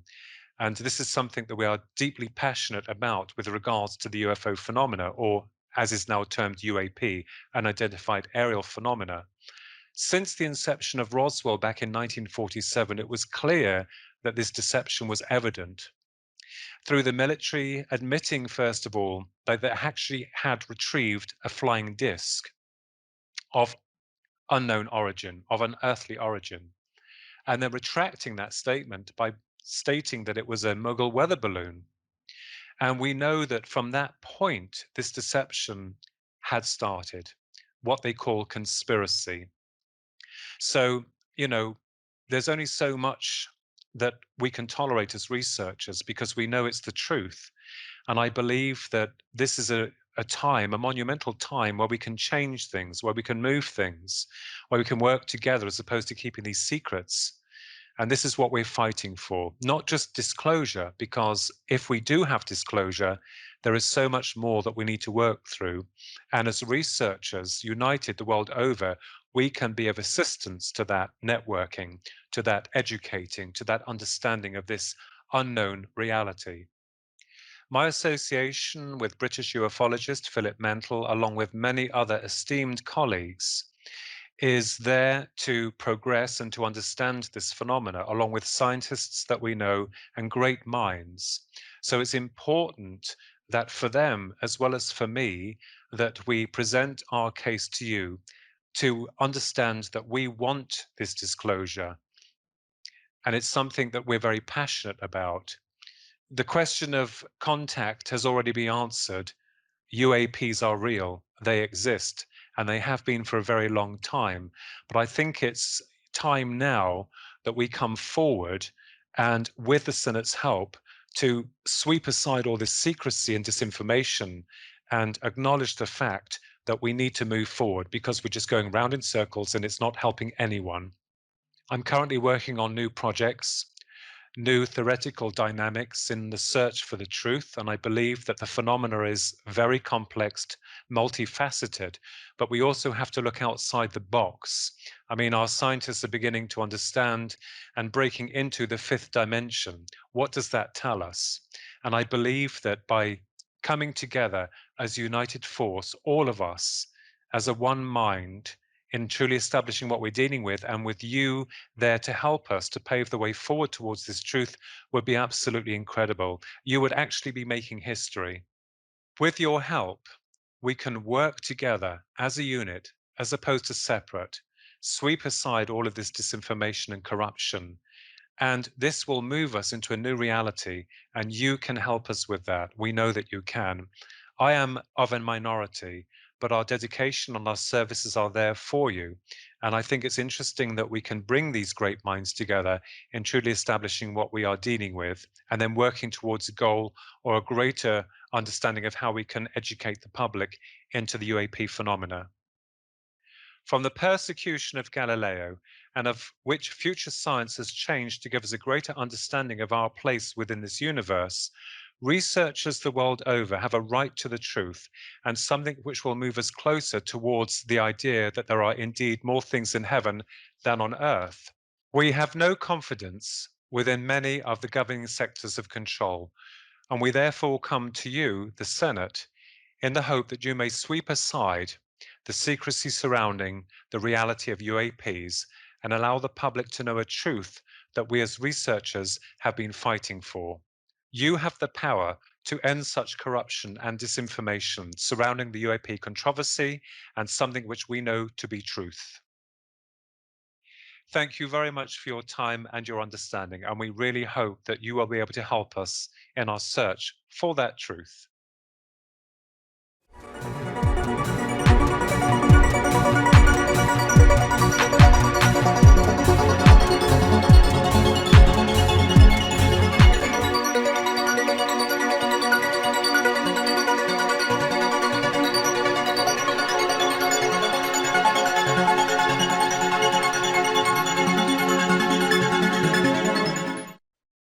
Ladies and gentlemen, members of the press, members of the defense intelligence community and US government, as well as the control group, oversight.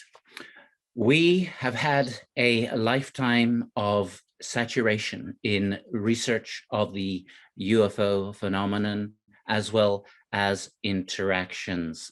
I accepted the invitation of Yann VADNAIS of Garpan in January to co-create this press conference with him due to the academic procedures and the academic mindedness that he wants to apply to ufology and has applied with the second Canadian Conference on Academic Canadian Ufology in October of 2018, which had a scientific steering committee, and it was peer reviewed.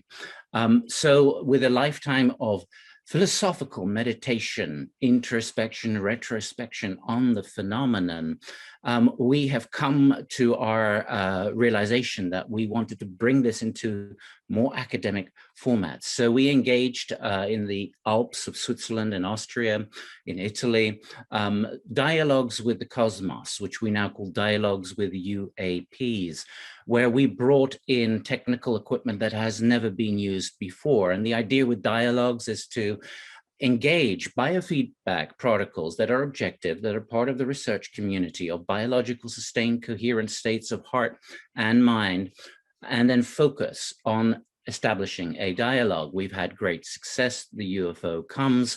We have measurements that are unique and that demonstrate that there is an engageable dialogue and an alphabet of reactions to consciousness and or to equipment.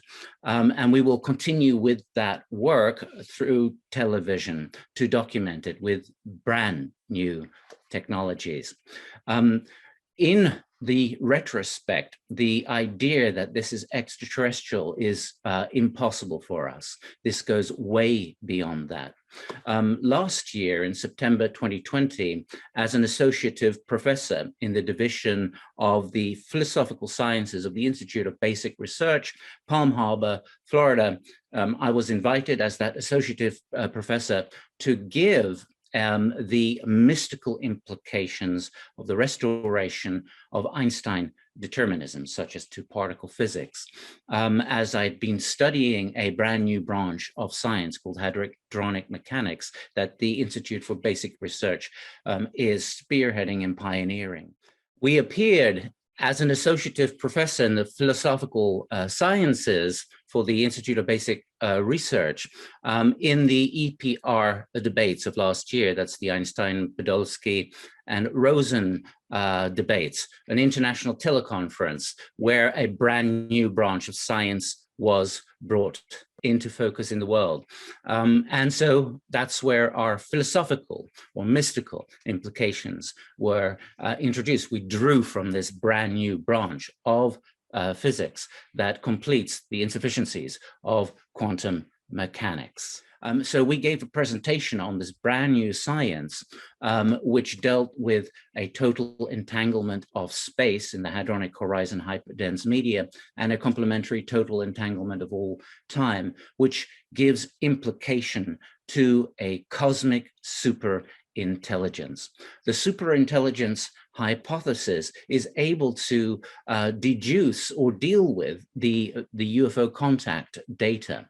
For instance, Harvard psychologist Dr. John Mack found that many of those who were having experienced contacts, regular contacts and interactions with the UFO intelligence would undergo transformations in themselves, and then the physical phenomenon would also change. So there is an extra component to this. The contact phenomena, of course, is a bit further down the line. This is the next series of phases up ahead. There are many who have been contacted. Some have a close encounters of the third kind. Others have repeated cycles of interactions. I've had those, and I know many who have had, and out of curiosity and fascination, I compare and look through the whole fields.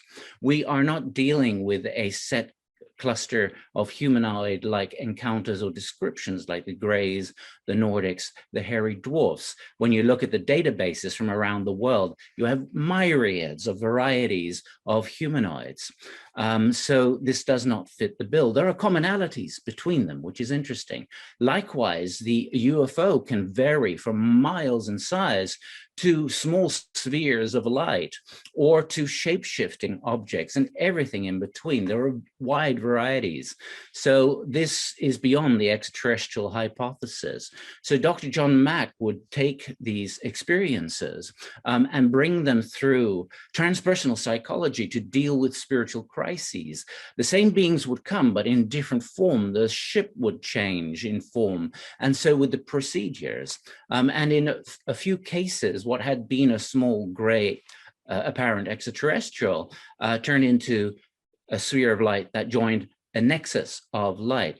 Superintelligence hypothesis stipulates that there is a cosmic superintelligence that is so massive that if we would encounter it in its fullness, it would blow our sensory apparatus. Therefore, it uses modules of interface. It synthesizes realities. Some of these might be part of our psychosomatic hologram understanding of reality, our perceptual understanding, our perceptual hologram. Others, physical synthesis of realities that can have different degrees of time for being a reality. And there are many examples of this which we give elsewhere.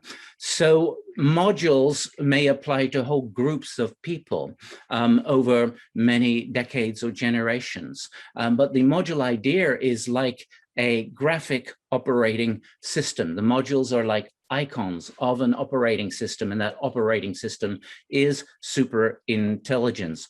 Dr. Jack Sarfati, who has been working on the meta materials that have been retrieved from UFOs, has indicated that the meta materials is able to embed the universal field of consciousness, and therefore these UFOs are conscious. This is very different to the artificial intelligence. This is an embeddedness of the field of universal consciousness. Likewise, the complex metamaterials composing the cytoskeleton, the cellular skeleton, the microtubules, which is a geometrical, perfected series of metamaterials embedded, enables the field, the universal field of consciousness, to be embedded. So it is the same field that's being embedded. Again, this universal field of consciousness we would align to superintelligence.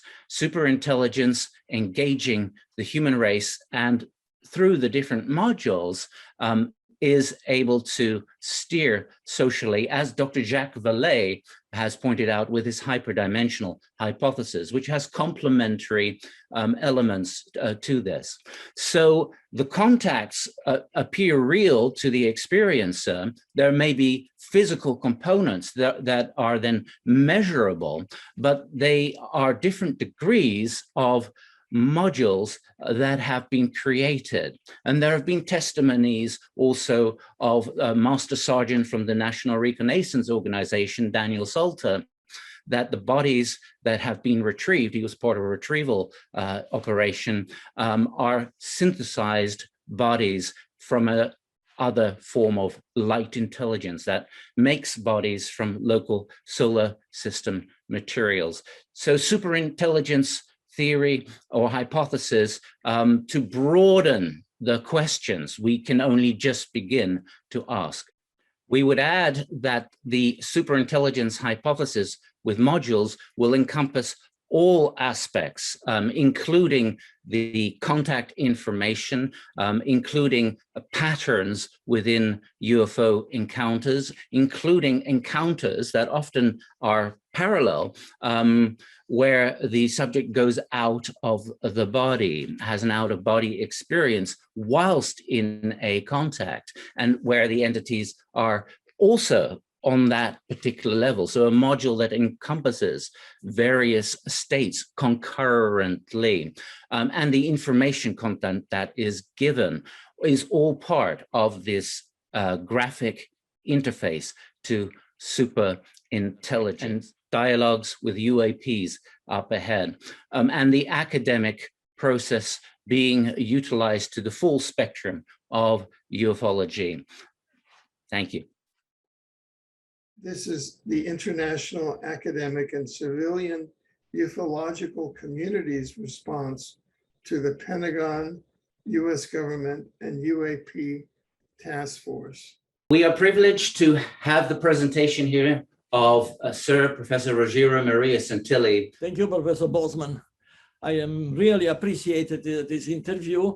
I have been always very much interested in the UFO phenomena, to such an extent that I can use the word excited.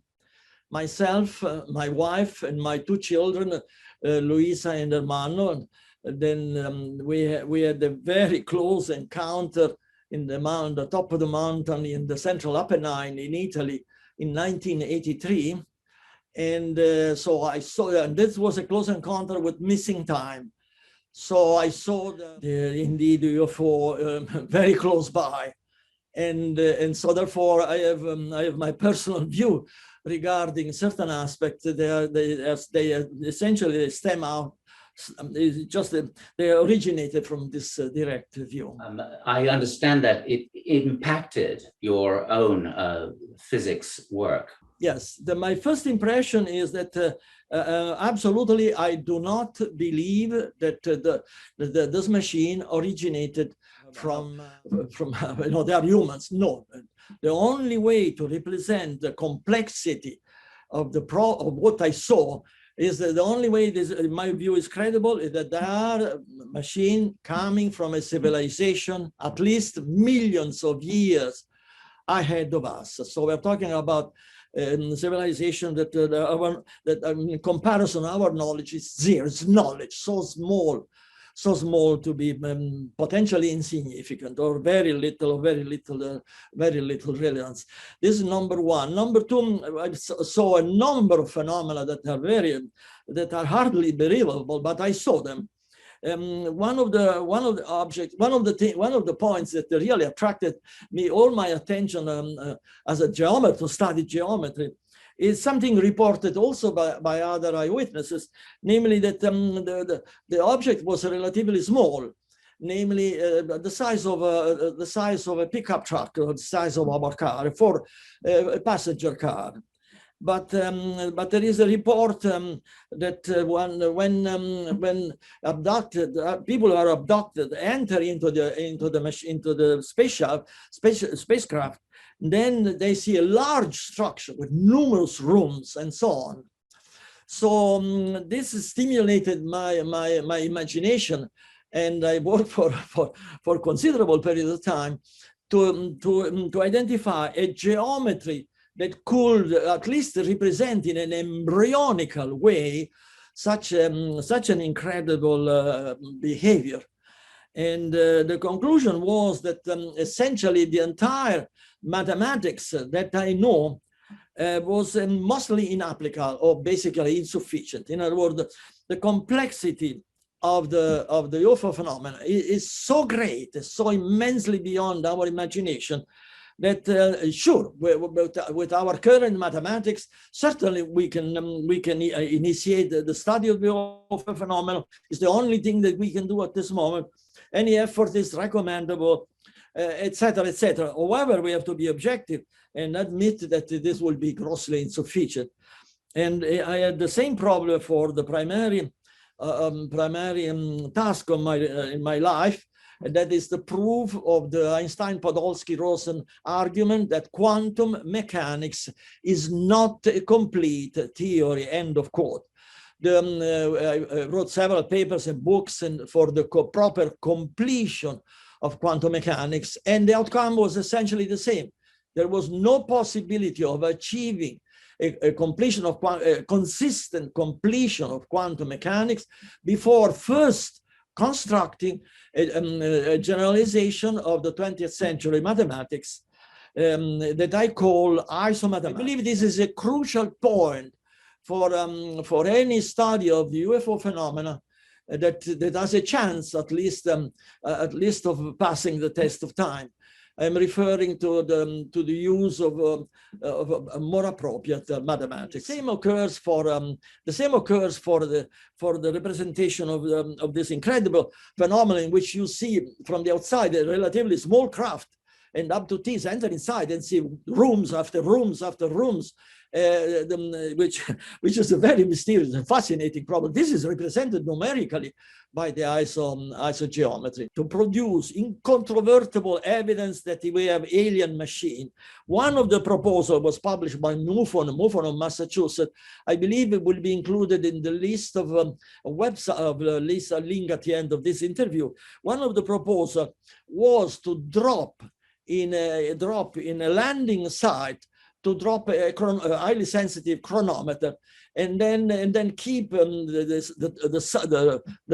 twin chronometer outside, and then wait for at least a few hours, and then compare the two chronometers.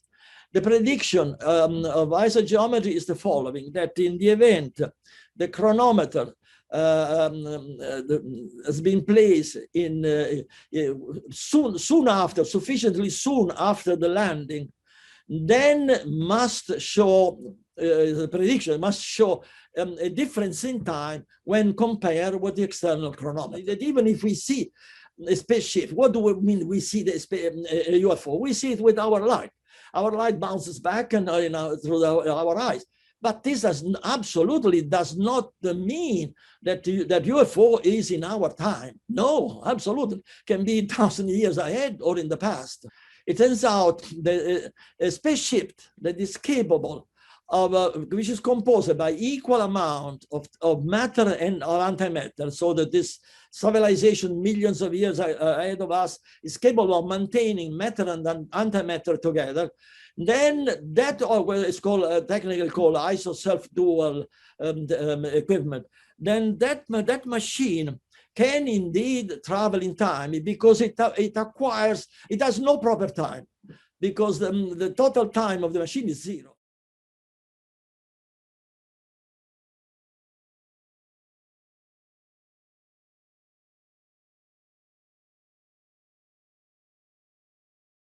La communauté scientifique internationale a toujours freiné des quatre fers vis-à-vis de toute étude sérieuse du phénomène OVNI pour deux raisons.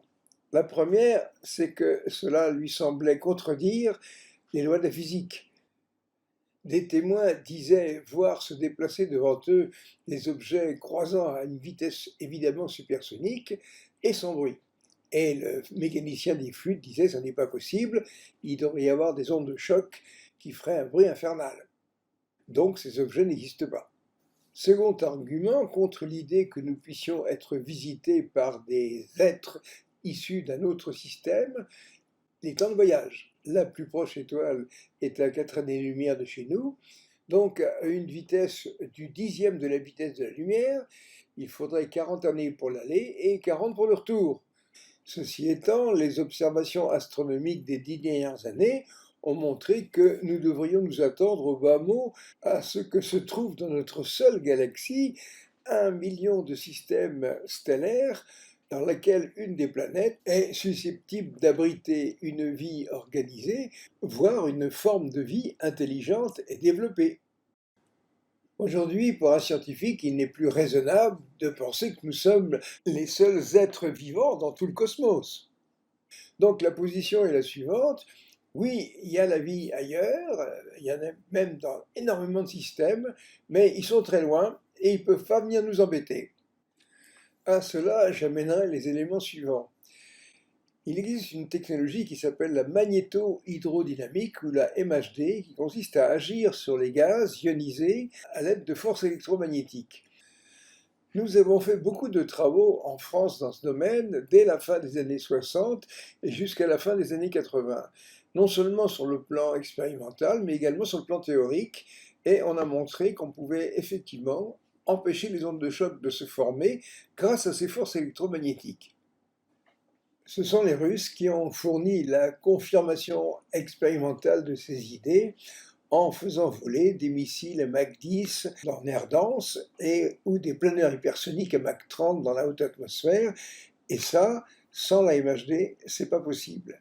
Donc ces engins-là se débrouillent nécessairement pour éviter les ondes de choc. Sinon, l'énorme accroissement de température derrière ces ondes de choc les volatiliserait. Ainsi, l'argument numéro 1 des scientifiques contre l'interprétation des OVNI en tant que véhicule ne tient plus. Ça, ce sont pour les évolutions dans l'atmosphère, mais quid des voyages interstellaires?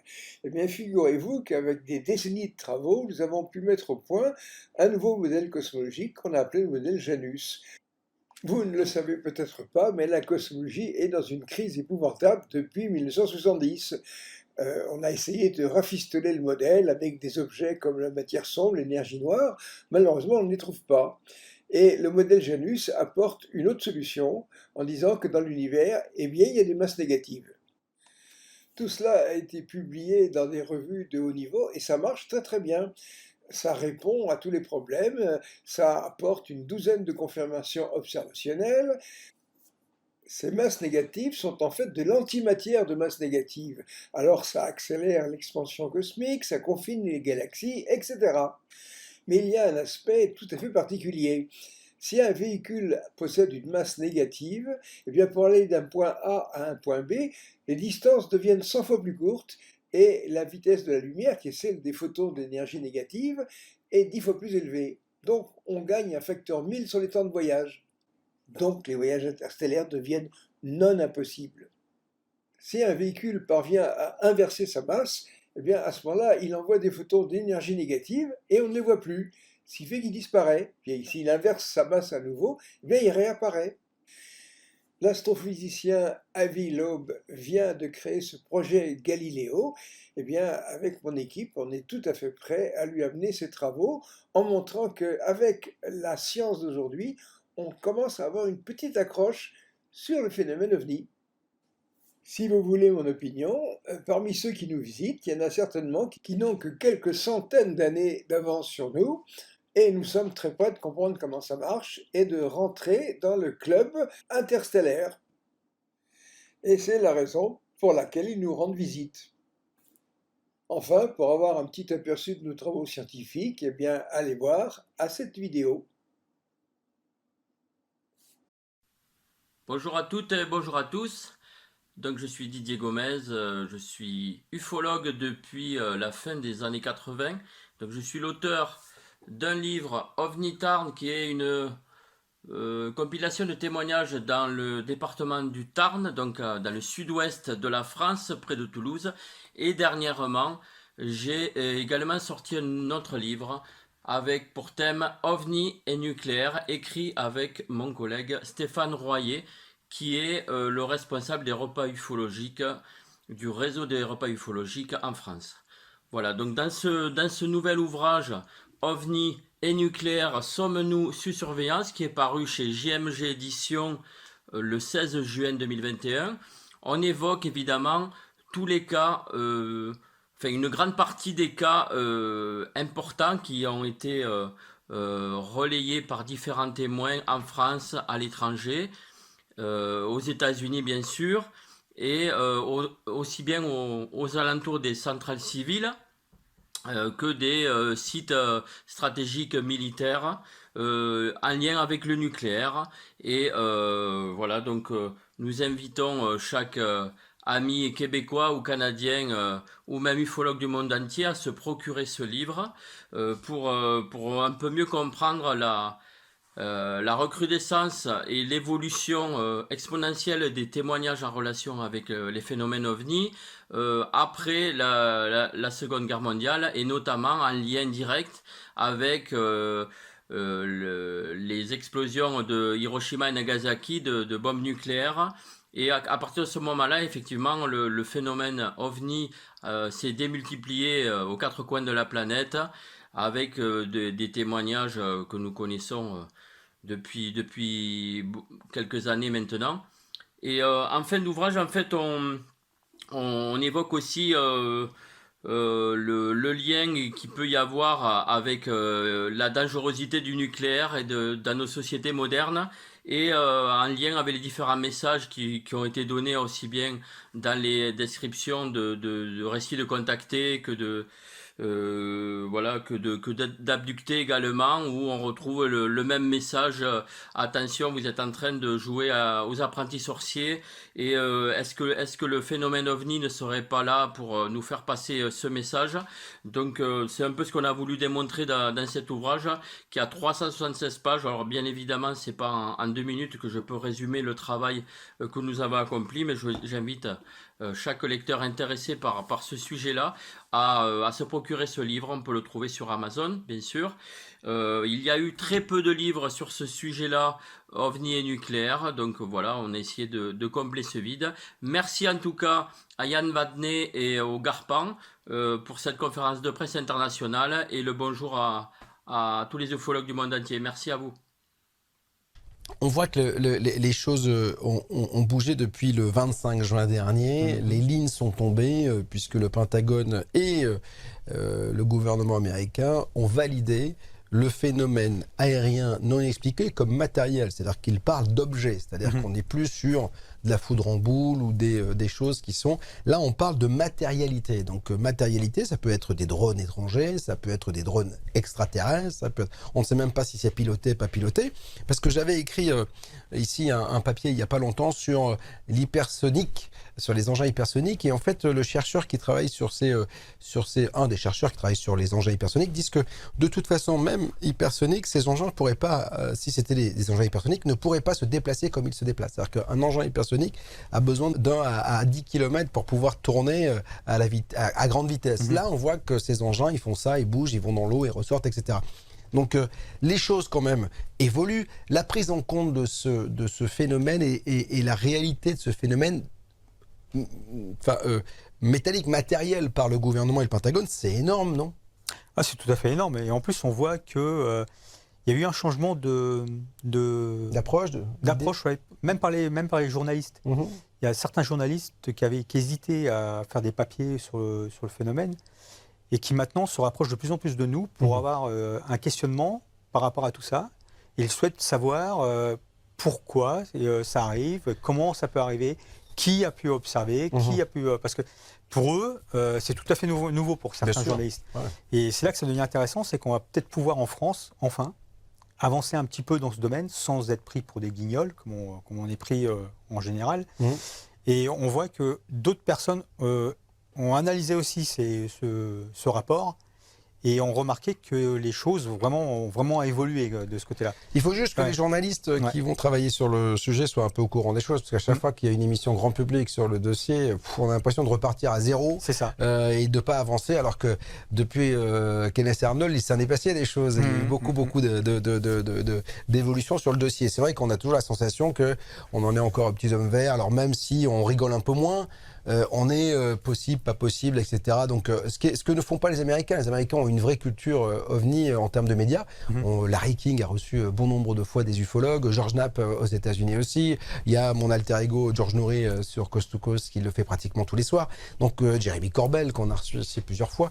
Donc, il y a une vraie culture OVNI, alors qu'en France, on est encore au balbutiement. C'est-à-dire que même si c'est un peu moins raillé et moqué, c'est encore pas la panacée concernant ce dossier. Mais effectivement, c'est bien de souligner que finalement, on va peut-être être un peu moins ridiculisé quand on va évoquer ce qui est important, parce que finalement, on va peut-être s'apercevoir au fil du temps que ce que vous racontez dans LDLN depuis les années 60, c'est 54, c'est 58.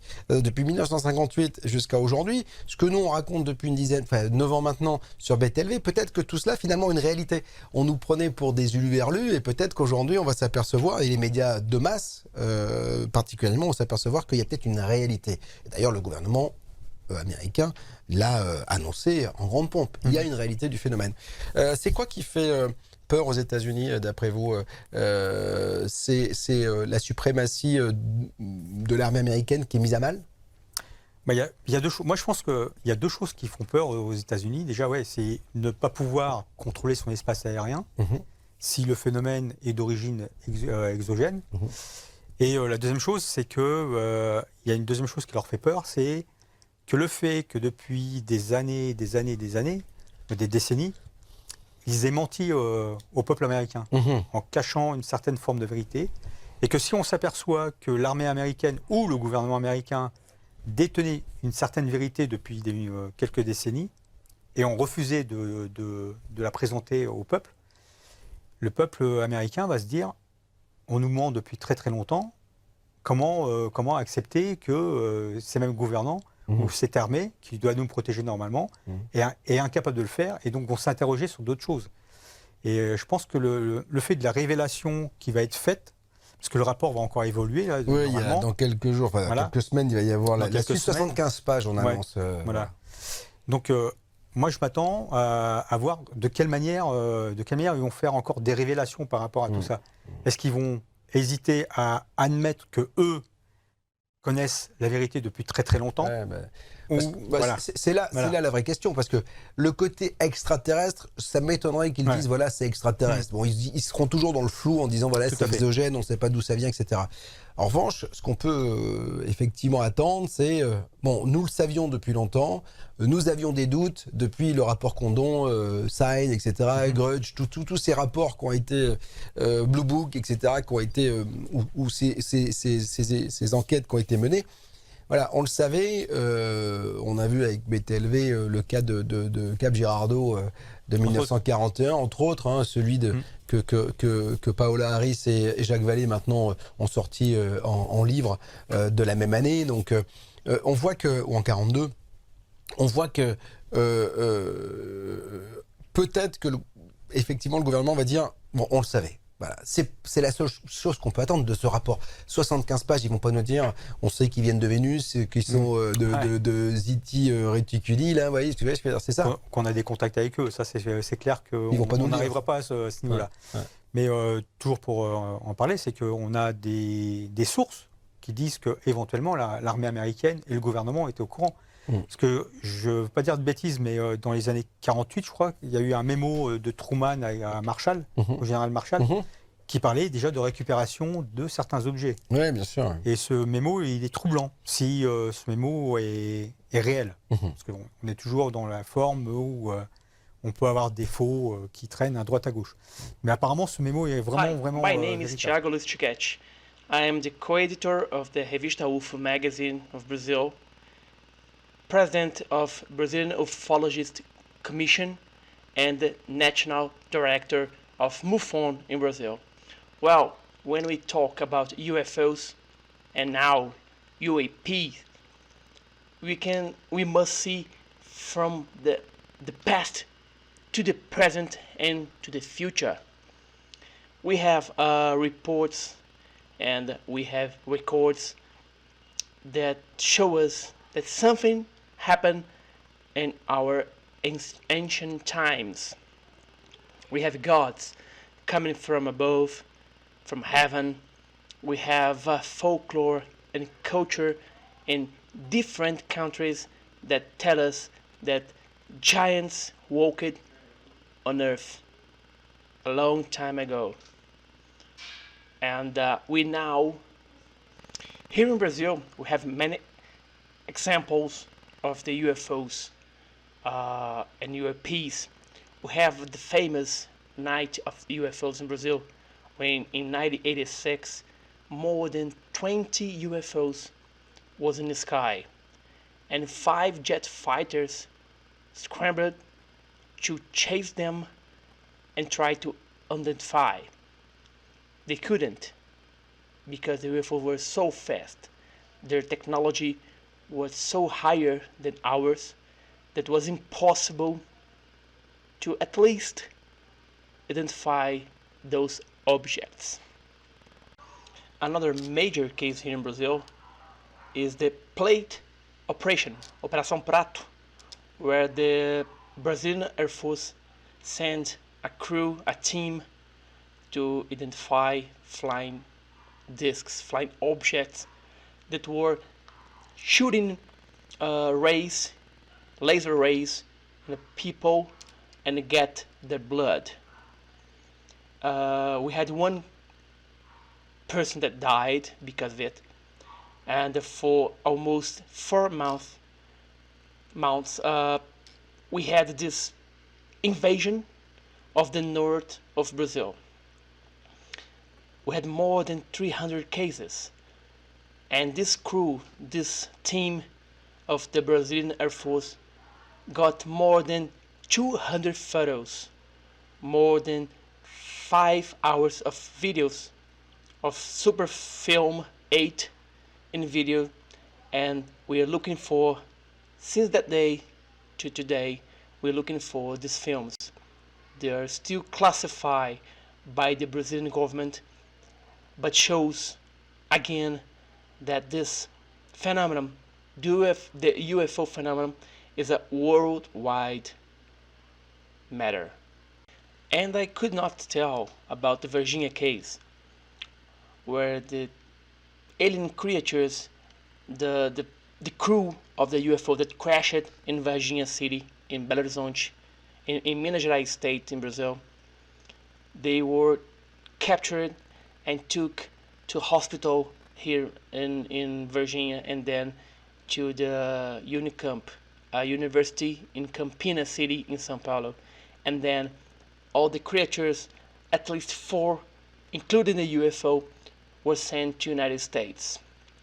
This is a big case that happened in 1996, and still now we are looking for more information, investigation, and we still hope that to have this case, because it's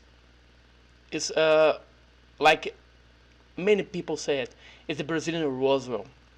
So we're still working on it.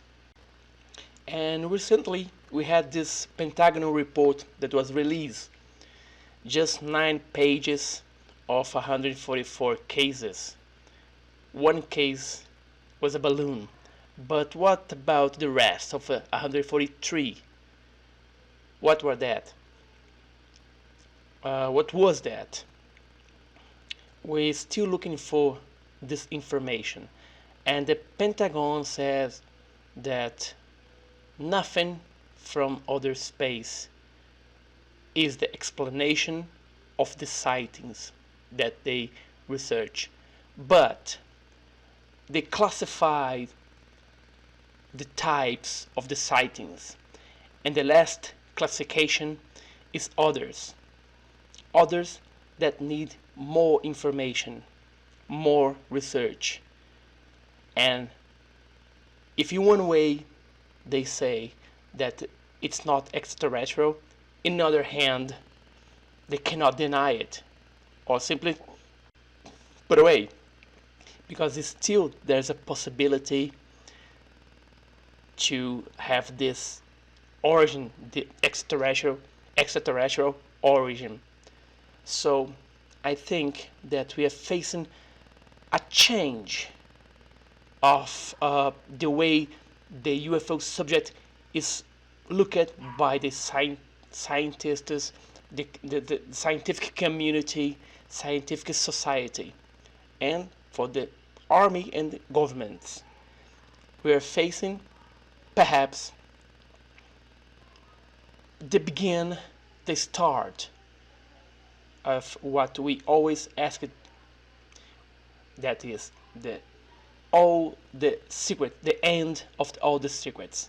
So we hope that we can do it, and we can do it together. All the ufologists all around the world, we must work together as a team to get what we want and we deserve. The society deserves the truth, and it's what we're looking for. And now Fernanda Pires, which is one of my collaborators at GARPAN, but you are also part of MUFON. Present yourself.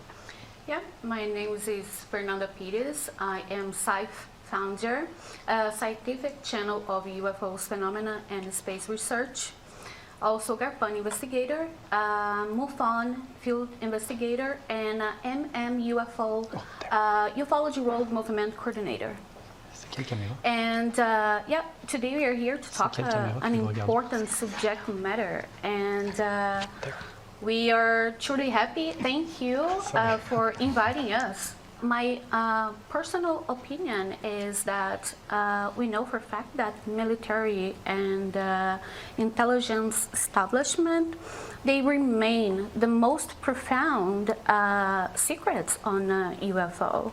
Maybe human beings are not ready to actually see what is out there. And there's so many reasons, right? And this is one of them. Because we even have a hard time to accept the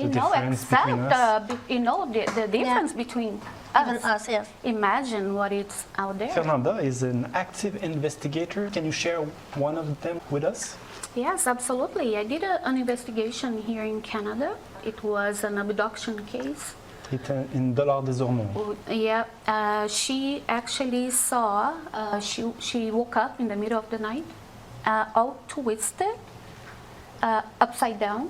She has not the same position as when she have gone to sleep. She woke up in a different position in the bed. Exactly. Her husband had health issues after that. Basically, it's what we explained today. We explained that even in X, you will receive real precise information on where the purpose you came here. Do you agree? Absolutely, I do. We know this is all part of us. You know, part of our existence and our truth. Two humanoid, as you said. Yes. When she woke up, she was scared.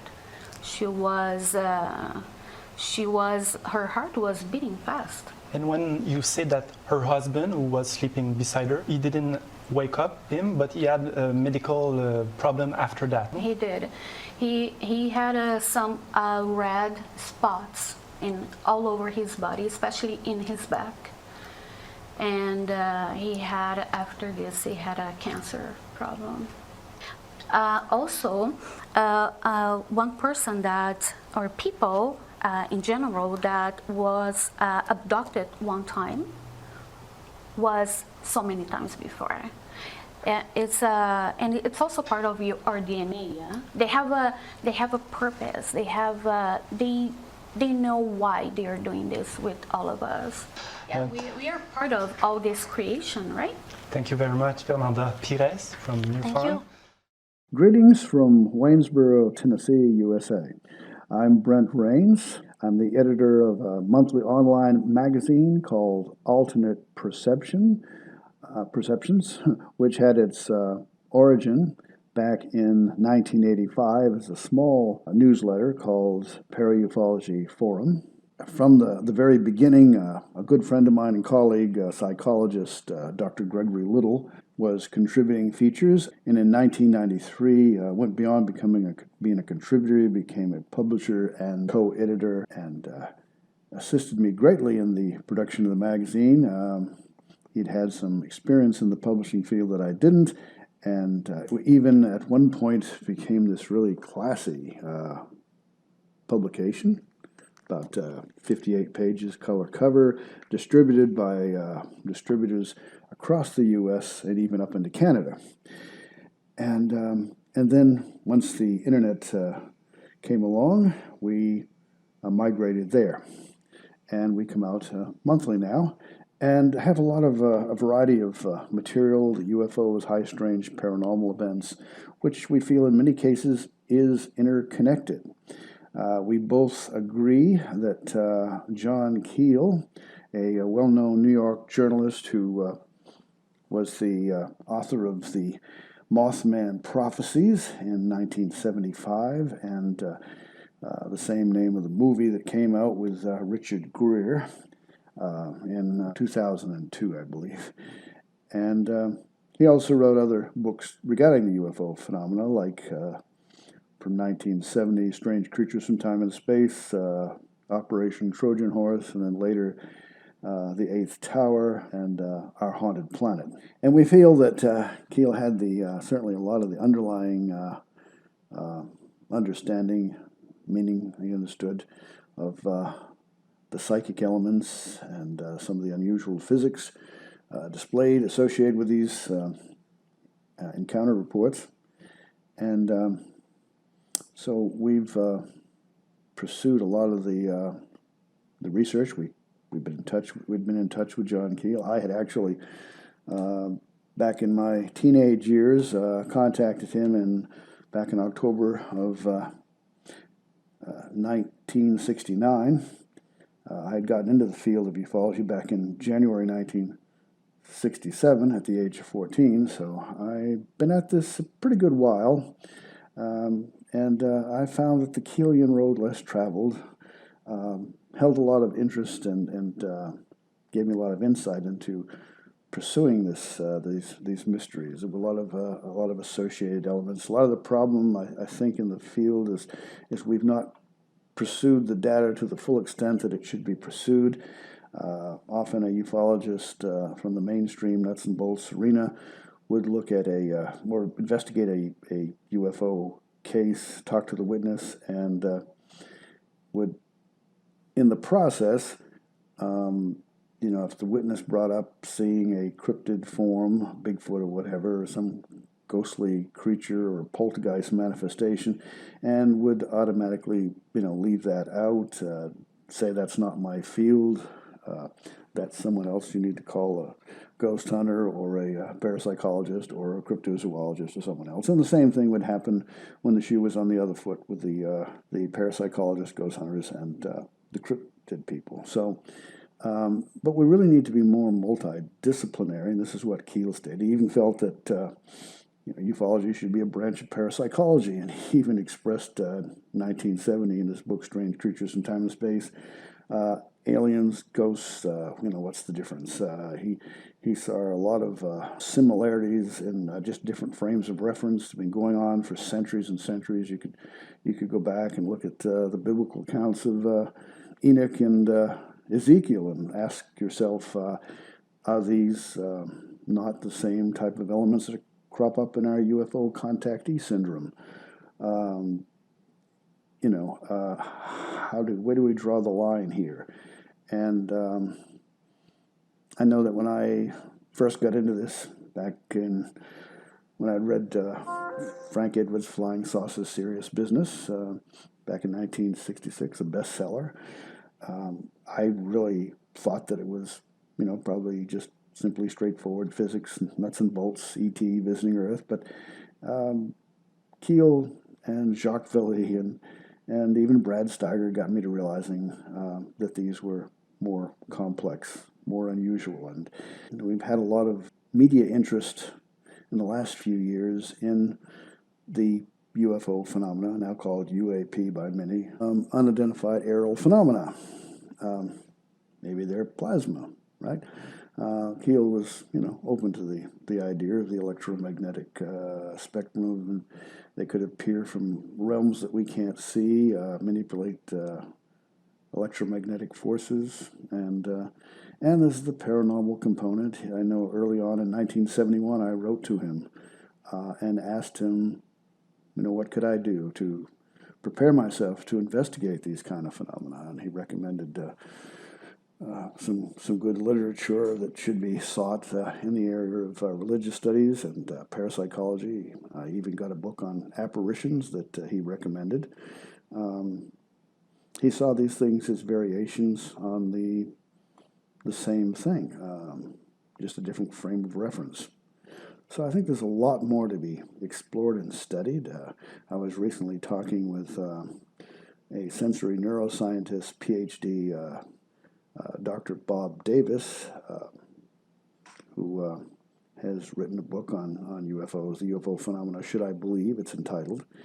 And he's also experienced a UFO sighting out in Sedona, Arizona himself, experienced some psychic effects as well. He's in agreement that these things are more complex and deserve further study. And I was recently talking with him just last week. I told him what I was thinking about doing, making this video, and if he had any ideas of anything that should be brought up. And he said yes. The military reports, pilots seeing these UAPs, and we're getting all these details of the apparent craft, but no one is talking about the were there any psychic effects? We know with the October 1973, Captain Lawrence Coyne and his three-man crew in a reserve helicopter had an almost collision-type experience with a UFO, and afterwards he and two other crew members had these unusual, dreamlike, almost out-of-the-body experiences afterwards. And the Pentagon had contacted them, wondering if they'd had any unusual dreams, and then periodically would ask for a while other questions that they wanted Colonel Coyne to ask the crew members. And so, what about that? Has anybody stopped to do this, explore these other questions? Inquiring minds would like to know, wouldn't you? Thank you. Je m'appelle Bruce Swartz, je reste dans les extrémités de Montréal. Je suis à Salaberry de Valleyfield, dans la province de Québec. J'ai 46 ans, j'ai mon éducation secondaire, j'ai aucun diplôme, je ne suis pas diplômé par aucune institution scientifique. Je n'ai pas suivi de cours pour devenir un ufologue. C'est pour ça que je dis que j'étudie en ufologie. Tout simplement, j'étudie l'espace, j'observe le ciel avec mon télescope de 14 pouces et mes appareils. Le rapport UAP, incroyable, tout ce qu'ils sont en train de nous dire. Il y a beaucoup de personnes qui disent, ils disent pas grand-chose, le Pentagone, dans le rapport. Ils disent beaucoup de choses. C'est de comprendre qu'est-ce que le public va savoir, puis la différence avec qu'est-ce qu'ils vont divulguer entre eux, entre les trois branches militaires. Nous sommes sur la Lune en plein après-midi. Nous regardons une flotte d'OVNI ou bien plusieurs objets qui qui sont en train de passer rapidement une fois. C'est ça que vous voyez repasser, avec une surface verte, parce que nous sommes tout simplement en conversion pour mieux voir le sol. Nous sommes au-dessus de la marée de fécondité.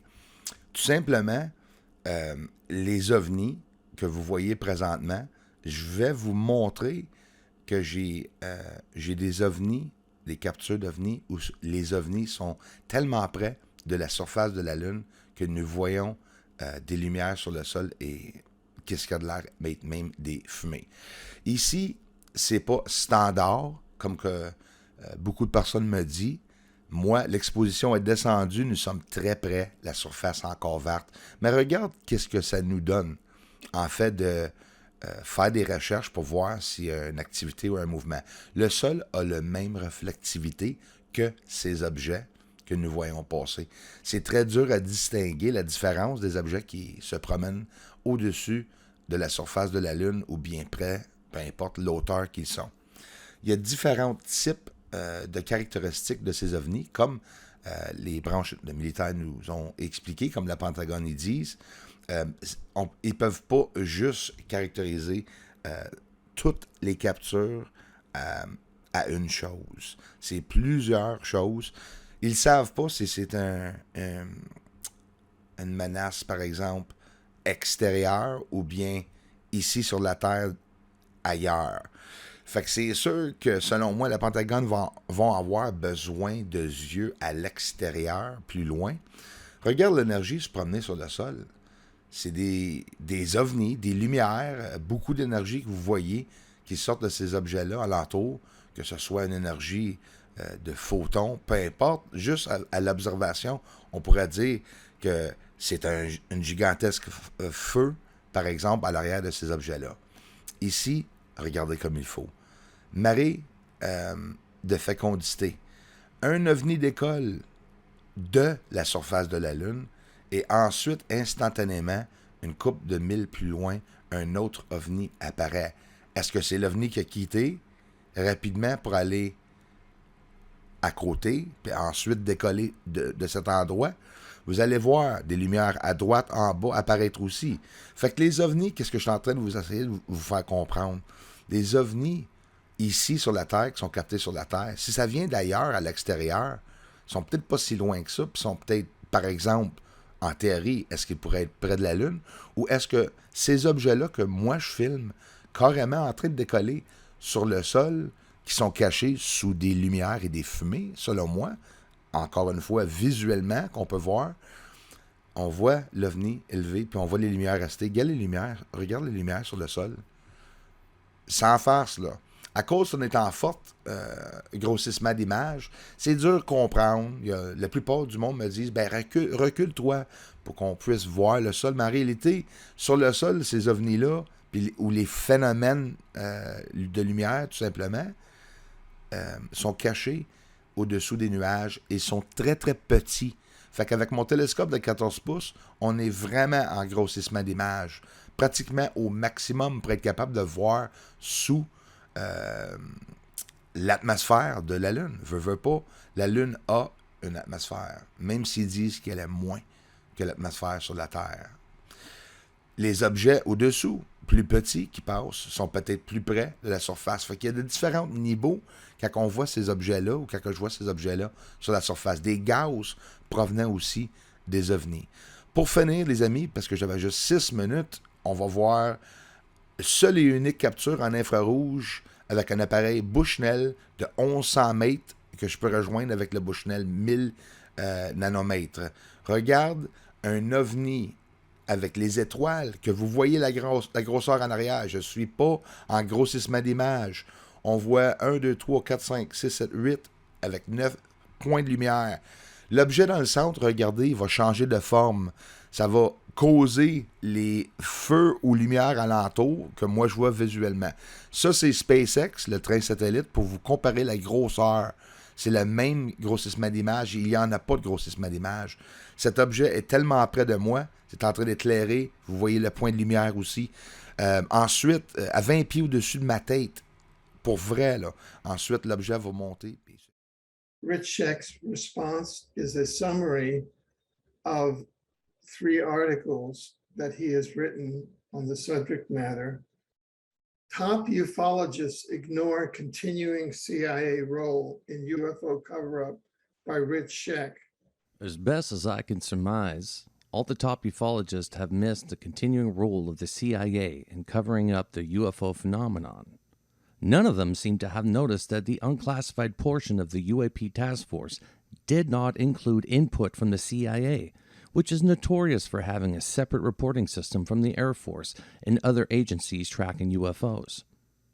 I see no reason for anyone to believe that there is a sincere attempt by any of these players to end the 75-year-old truth embargo or to provide the unwashed masses genuine insight into what is occurring in our skies.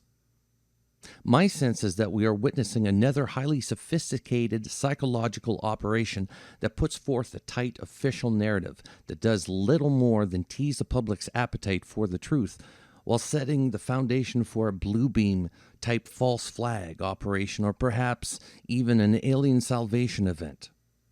I remain deeply puzzled and saddened at the lack of insight by these top ufologists regarding the absence of the CIA input and what it portends to those committed to complete disclosure of all relevant data.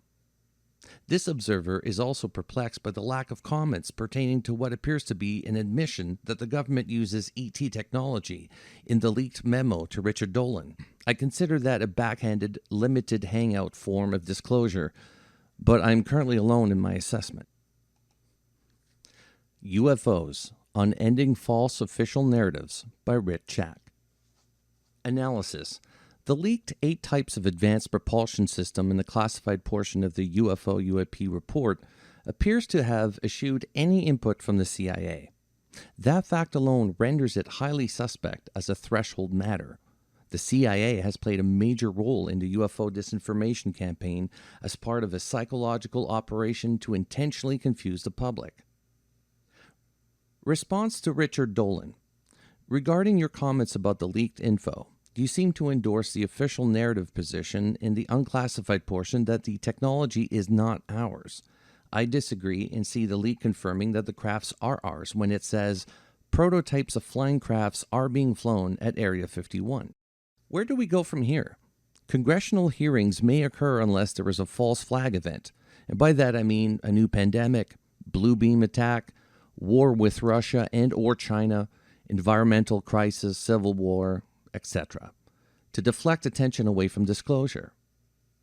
If hearings are held, I think they should discuss the legitimacy of private corporations controlling secrets and profiting from the technology that the public funds and that impacts national security. I have long promoted a Truth and Reconciliation Commission as a viable mechanism for dealing with the unending criminality of the MIC. That is perhaps the only way to restore legitimacy to our profoundly corrupt government that can perpetuate its abuse of power through special access projects and NDAs to hide behind the secrecy that empowers them. Is UAP Task Force report so thin because it lacks input from the CIA? By Rich Sheck. After so much hype in the run-up to last month's release of the UAP Task Force report on UFOs, the much ballyhooed final result was a mere 17-page classified account of the mysterious phenomenon. Is that because there was apparently no official input from the CIA, which has played a major role in cover-up and truth embargo of 75 years since Roswell? Or perhaps it's so slim for the exact opposite reason. It is in fact the product of the CIA, which wants to continue fooling the public with mis- or disinformation as part of their continuing psychological operation regarding this too-hot-to-handle topic that requires maximum secrecy. Of course, in the one page that was leaked or planted, summary of the classified portion that top ufologist Mr. Richard Dolan received a few days later, there is the implicit admission that ET technology is being used by the U.S. and that some of the observed crafts are relying on advanced technology to propel prototypes being tested over Nevada. A growing populist movement has emerged that is designed to bypass the secrecy forged by MIC, which has populated public examination of this topic with so much confusion and needless agony. If it is the CIA behind all of this, it is essential that their role be revealed to all who are entitled to the truth.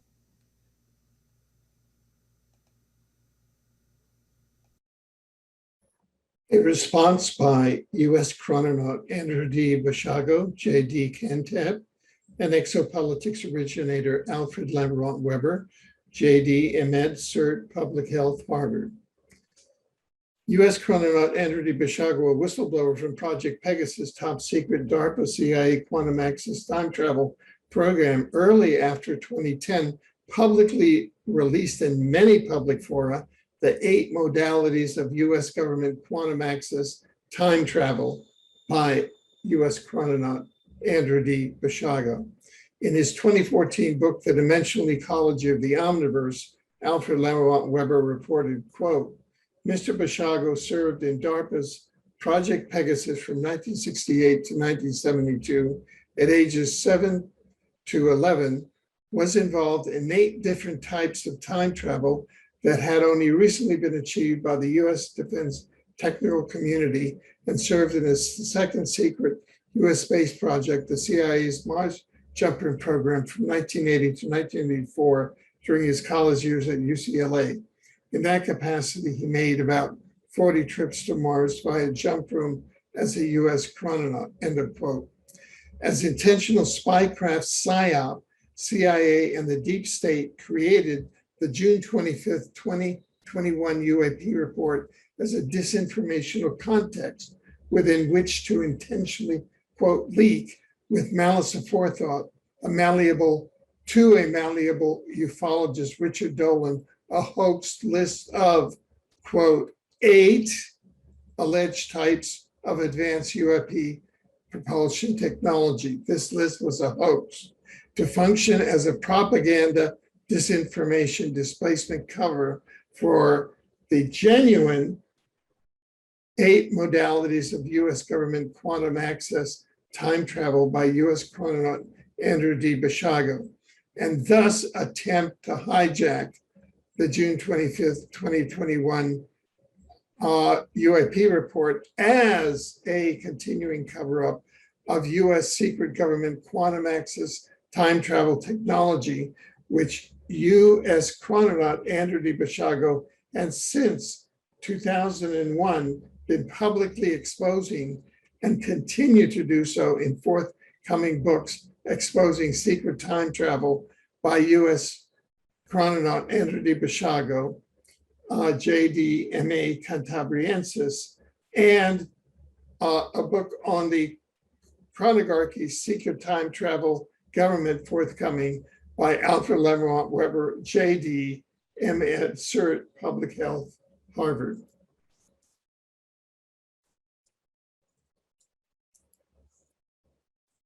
Now, what we have here in the second slide is the alleged leak to malleable ufologist Richard Dolan showing, quote, the alleged 8, this is a hoax, 8 propulsion systems, advanced propulsion systems of UAP. You can stop this slide and look at it in depth, but we only have 6 minutes, so we're moving on. Now, in this next 2 slides, we're going to set out, and you can stop the video and look at each slide, but these are the 8 modalities of U.S. government quantum access time travel by U.S. chrononaut Andrew D. Bashago, who, as part of the Project Pegasus DARPA CIA quantum access time travel program, and who has been exposing this since 2001. Number 1, remote viewing, developed by the U.S. military. Number 2, spinning to induce out-of-body experiences. Number 3, the Montauk chair. Number 4, the teleporter, which opens up a vortal tunnel in the fabric of time-space, invented by Nikola Tesla. Number 5, the chronovisor, which was accidentally discovered by Vatican musicologists Ernetti and Gemelli, and the advanced chronovisor was developed from a TV-like screen and hologram by the US defense contractors under DARPA. 6, the Stargate, which is a Tesla teleporter. 7, the plasma confinement chamber invented by Dr. Sterling Colgate, which was used by chrononaut Andrew D. Bashago to be sent from the spring of 72 back to Gettysburg, PA, and the Lincoln Gettysburg Address is seen in the Josephine Cobb image of Lincoln at Gettysburg. Number 8, the jump room or aeronautical repositioning chamber, ARC, was developed in a joint venture between Parsons and Lockheed. And we're up to our 6 minutes, so we urge you to go back and stop the screen and read these full narratives. Thank you very much.